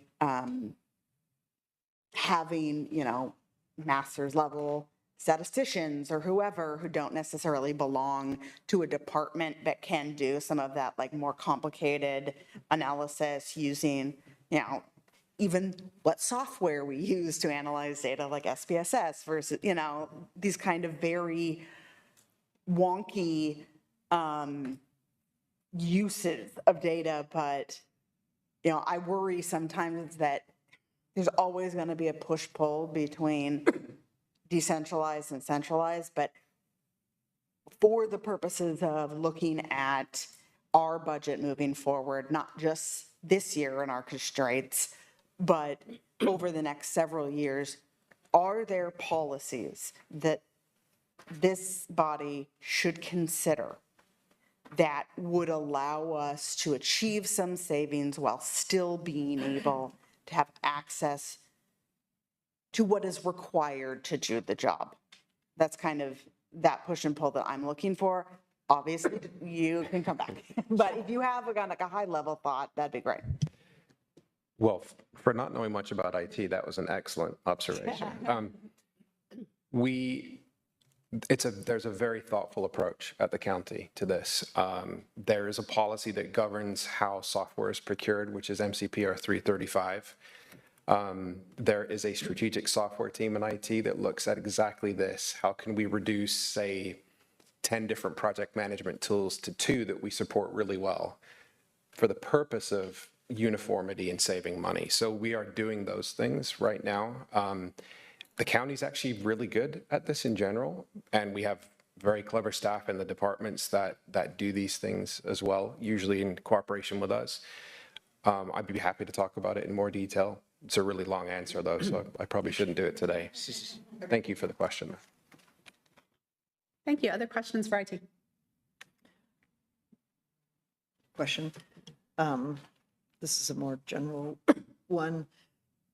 On a regular basis, are the IT services audited? Just like either the performance auditing or the annual financial auditors? I know that generally the other institutions that I work with, they're special, because it's such a specialized area that often it's audited separately, and I'm curious whether the county IT has been audited recently. Well, it depends what type of auditing you're asking about, Commissioner Brim-Edwards. This year, we are being audited by Microsoft, where we have our annual Moss Adams audit, which is looking at how we handle HIPAA data. That happens annually as well. So there are audits that happen. It's not necessarily a collective audit from the organization. We benchmark ourselves against our peers as well regularly. We last did this in 2024 so that we know, are we doing a good job in comparison to peer organizations across multiple categories too. And is the Microsoft audit like just something for sort of continuous improvement, or, I mean, is it audit with a small a, or is it audit like an independent audit? It's independent. It's done so that Microsoft can make sure that we're paying the right amount to Microsoft, because we're a huge organization. I used to work for Microsoft. I know exactly what audit they were doing. Those are fairly typical in the software world. The large companies like Adobe, Microsoft regularly conduct independent audits like this. And then through the financial process, our IT, there's the IT audit that's part of the annual financial, producing financial statements that. Okay. I ask that not because I'm looking for anything, but it's just like a standard best practices. And often on governing boards, people don't necessarily have somebody who worked for Microsoft or who's been an IT expert. So oftentimes that's a place to look at just whether, how you're doing benchmarking. So that's the purpose behind my question. Thank you. All right, thank you so much. So nice. Commissioner Jones-Dixon, no question. Okay, great. All right, well, good morning, Chair and Commissioners. My name is Dan Zalko, Division Director for Facilities and Property Manager, he, him. Now for our final division. Next slide, please. So in the Facilities and Property Management Division, which I will just call FPM today, we strive to ensure that programs across the county and their clients are in spaces that are comfortable, safe, and welcoming. And to do that, our teams are organized based on industry best practice that allow managers to focus on like areas of work where they are best suited to lead, as shown in the organizational chart. You all are familiar with the work of the team shown in the green box, the Library Capital Bond team, who are delivering over $400 million in library projects. And I will speak a bit about the three other large teams: planning, design, and construction, operations and maintenance, and client and support services in an upcoming slide. Next slide, please. The operations budget will be increasing from 86 to 92 million, or 7.3%, as shown on the two bars on the left, primarily due to inflationary reasons across personnel, contracted services, leases, and utilities. FTE is decreasing from 112.25 to 111, as shown on the two bars on the right. Next slide, please. The largest category in our operations budget, shown on top, is materials and supplies. A majority of this, as indicated earlier by Tracy, and over $20 million in this case, are property and building utilities and leases that programs have across the county.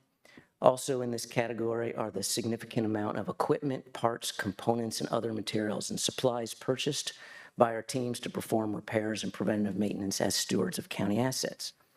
Helping us with our work are over $20 million in contractual services, as shown in green, for such things as janitorial, landscaping, window washing, duct cleaning, building automation system support, roofing work, plumbing work, and much more. Also shown as part of our budget is about $20.5 million in personnel costs and $13.3 million in internal DCA services. The table at the bottom shows the trend over the last 4 years. Next slide, please. Now, our goal is to provide excellent customer service 24 hours a day, 7 days a week, and 365 days a year to employees, programs, and their clients across the county. Shown in this picture, which may surprise you, is FPM employees in an elevator. Members from the alarms, HVAC and plumbing, electronic services, property management, compliance, and management teams. It's an elevator, a very large one, at the Justice Center during a building cleanup and safety day. Our planning, design, and construction team includes our interiors project managers who work on workstation, flooring, painting, and small remodel projects. It includes our capital improvement team, who have over 100 active projects, primarily modernizing building systems and equipment. Also, our strategic project managers overseeing large projects such as the Justice Center electrical bus duct, the Oak Street Village, and the Sobering and Crisis Stabilization Center. And also included are professionals handling space planning, leasing, and other real estate work. The client and support services team are our property managers, dispatchers, compliance team, and our technology and business support staff. Now, these individuals, they are our eyes and ears across the county, our liaisons with programs, and they ensure safety at our facilities and support all of our FPM teams. And lastly, our operations and maintenance team, nearly half of the division by personnel count, about 60 skilled tradespersons in 3 unions, providing repair and maintenance work. These include plumbers, locksmiths, electricians, HVAC technicians, carpenters, and alarm technicians. They respond to dozens of work requests each day that come in from programs across the county. They also work on many hundreds of job plans across the year, over 200 in the electrical shop alone, otherwise called preventative maintenance. This includes things like filter replacements, generator tests, and testing and adjusting of building system equipment and components. Now, it's that work that is essential to ensuring the safety, comfort, and durability of our facilities. Next slide, please. Now, this map, a similar one that you've seen in other presentations, but in our case shows the location of facilities across the county. In red, our own facilities, and in blue are our leases. The large distribution of facilities across the county means that our team does a lot of driving. We have nearly 100 vehicles, and they get a tremendous amount of use. Next slide, please. Now, here we see a distribution of space by square footage. Square footage is one of the metrics used to show the need for services like what are provided by FPM.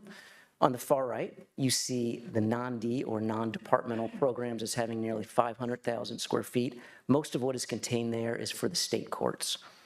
The other areas of the county with the highest amount of square footage are also shown on the right half of the graph, and they include the Health Department, or HD, the libraries, or LIB, and the Sheriff's Office, or MCSO.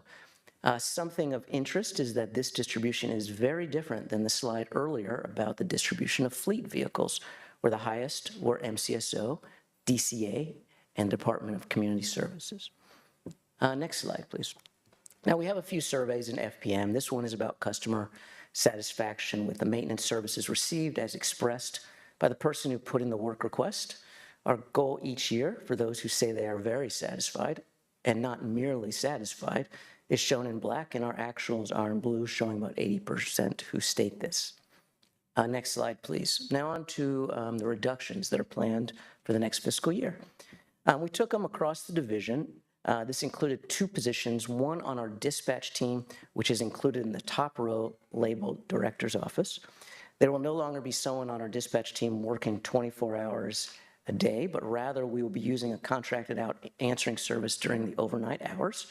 We still will have trade staff from all our teams on call 24/7.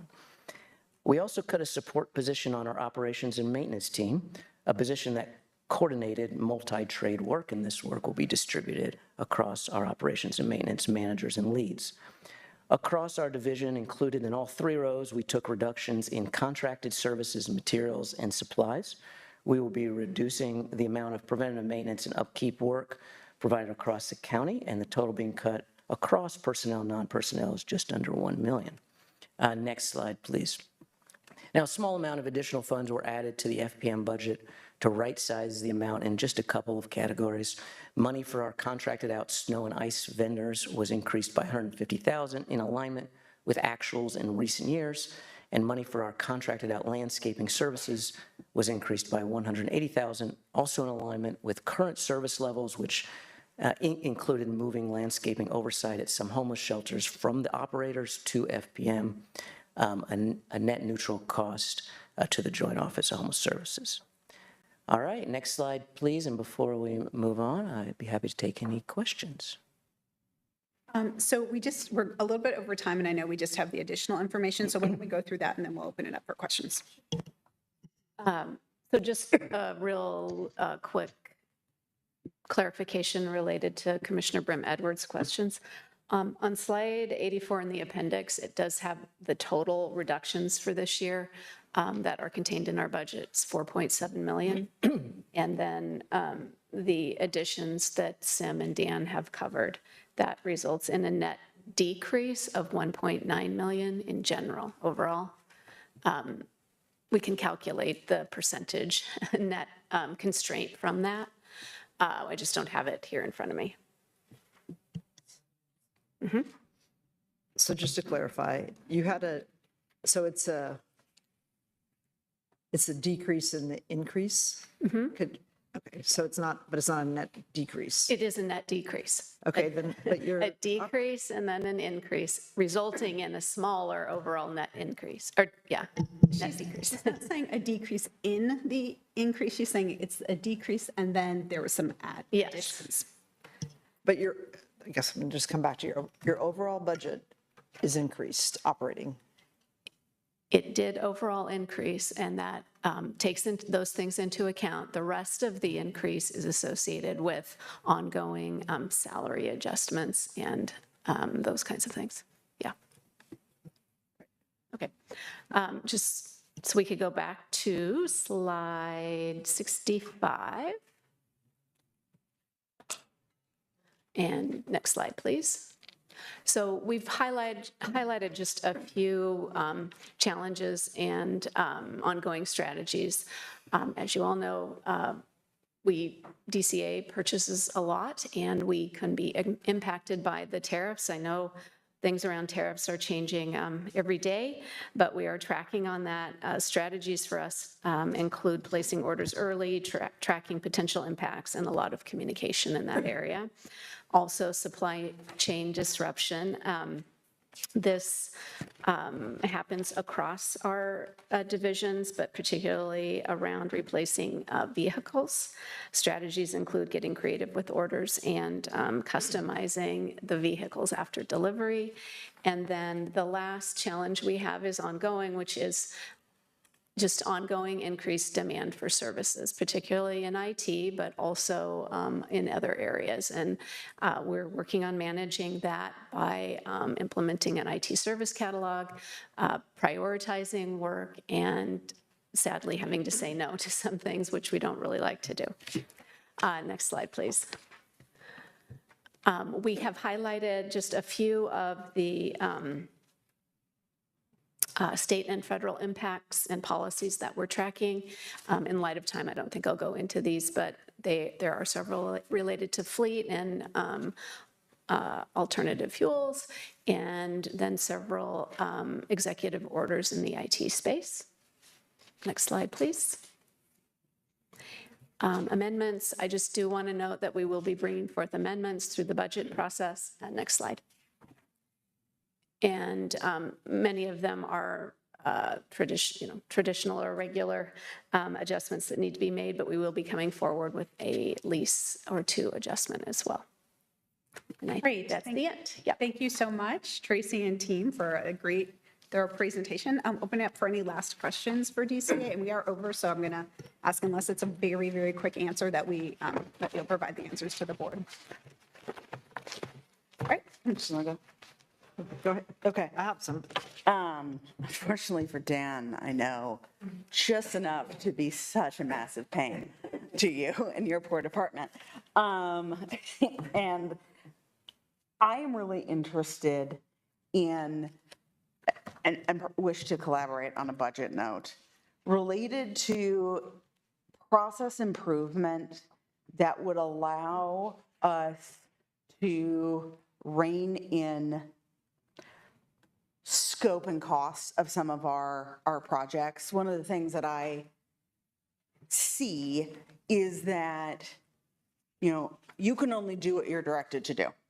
And when we're weighing in and how we're weighing in, I'm not sure is giving enough direction to you and your team related to how we want you guys to proceed and think about a project. So I will use MCAS replacement as an example. I think we have asked you to participate with MCAS leadership on a needs assessment and look at what that looks like, which you guys did and came back and said, in conversation of our needs, this is kind of, with them and consultants, this is what we would look forward to. And then we said, okay, let's go a step deeper, do that next level of analysis where we're like really looking at site requirements and like what it really means. But like at no point were you given the directive or your team given the directive of this board would love you to look at what is possible within this budget, or this board would like you to look at how we could reach XYZ goal at the lowest deliverable price, or let's say on a renovation project, instead of giving you the directive of like, go for LEED Gold from the beginning, and then we have a conversation afterwards about pulling back. What if we gave you the directive of please show first, before looking at how to meet our climate or performance goals for this building, what would just achieving the renovation costs and then by additional investment costs to what it actually gets us. Like, I'm making this up, adding solar panels would reduce our energy by this much, but it would cost this, so that we're looking at all of the trade-offs. So I'm really interested in how we provide you and your team the directive and the tools in which we can deliver on what the county needs, but in a way that is from the beginning really cost sensitive, which I'm not sure we do that right now. So I know you don't have time to go deep in this, and I know this is a follow-up, but I would love to talk about that with you guys. I know you guys deliver on everything we ask of you, and I really appreciate it, but I'm wanting to figure out by when we weigh in and how we weigh in and the directive we give you how we could constrain some of our costs. Thanks, Commissioner Moyer. We will. Okay, just following up, great. We will definitely follow up and look forward to the engagement. And just one comment on the first thing you said, we greatly appreciate your expertise in construction. Oh, damn, okay. Just to be clear, we appreciate and look forward to engaging on that and many other topics. All right, any other questions? I have one. It just says other funds both on slide 64 and in the budget book. What is this SHS funding for these positions or for these program offers? This, oh, go ahead. The reason it says other funds is because these come in through our rates, right? DCA is considered. So I would like to know the color of money, because everywhere else, if it is SHS, it seems to say it in here, but there have been some program offers that don't. So I'd like just follow up on what color of money that is that's coming from the Homeless Services Department. Thanks. So are those from internal services fees? Yeah, these are internal services fees, not SHS. Right. So we'll find out. Christian is nodding that we will find out. Yeah. But we'll just go one level deeper. Yeah. Okay. Commissioner Brem. So this can be just a follow-up question, but I'm interested in, there's a slide 30, which is your procurement and contracting, which shows a pretty significant increase in procurement and contracting. And I'm all into the one county approach, so I'm curious about how we are effectively utilizing and efficiently coordinating our contracting services. And again, I don't need to know that this is a longer term interest. And then, I don't know if this is easy to answer, but there's 9 fleet vehicles and non-D. What are those? On the procurement and contracting note here, so what's actually great about this slide, in my viewpoint, is high doesn't always mean that we're doing more work necessarily. So when you look at the sourcing events and the non-sourcing events going down, a lot of that is a result of the work that we did, let's say in fiscal year 2023, looking for efficiencies and having those solicitations where we're setting things up, where we have multi-year contracts, where we have things that we're creating a pool of vendors, for instance. So that's why the two separate there in fiscal year 23 and 24. And you start to see that divergence because of some of the efficiencies that we are creating in our contracting processes, those that we can control within DCA.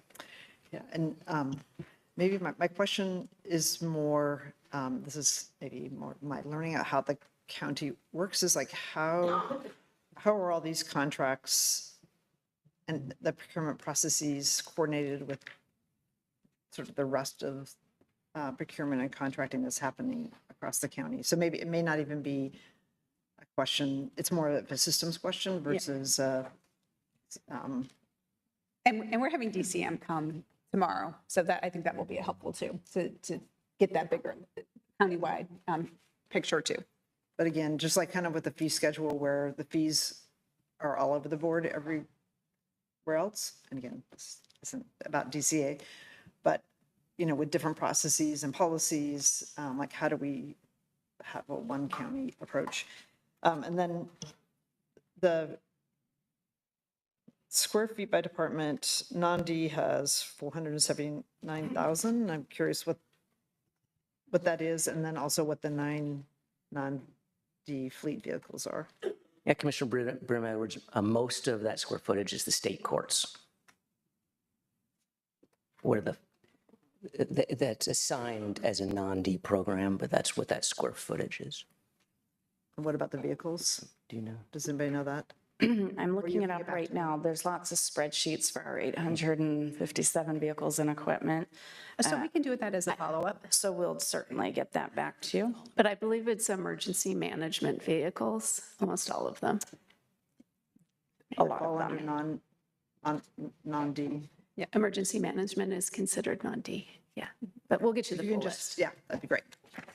And then the other thing is, and I don't need this now, but on slide 74, it has the FTE increase. And so while this year is a very slight decrease since 2019, there's been a significant increase in addition, probably most importantly from 21 to 22. And if I can just get the history, I don't, again, need it now, just. Of course, but I'll just note here that we had a long history of having limited duration assignment positions and repeated funding for them. But we went through an effort in working with the board and with the union in converting those to FTE. So that's what you see there, but we'll get it in writing. 7% increase. All right, thank you. One thing I neglected to say was that today was Margie Bradway's birthday. So happy birthday, Margie. She's left the building, but, or actually she's probably up on the on the fourth floor, but just so happy birthday to her. Are there any are there any board amendments? Anybody putting forward this morning? Okay, all right, that concludes today's budget work session. Our next meeting is our budget work session number 13, scheduled for tomorrow, Wednesday, May 28th at 9 a.m. There being no further business, we are adjourned. Thank you, guys.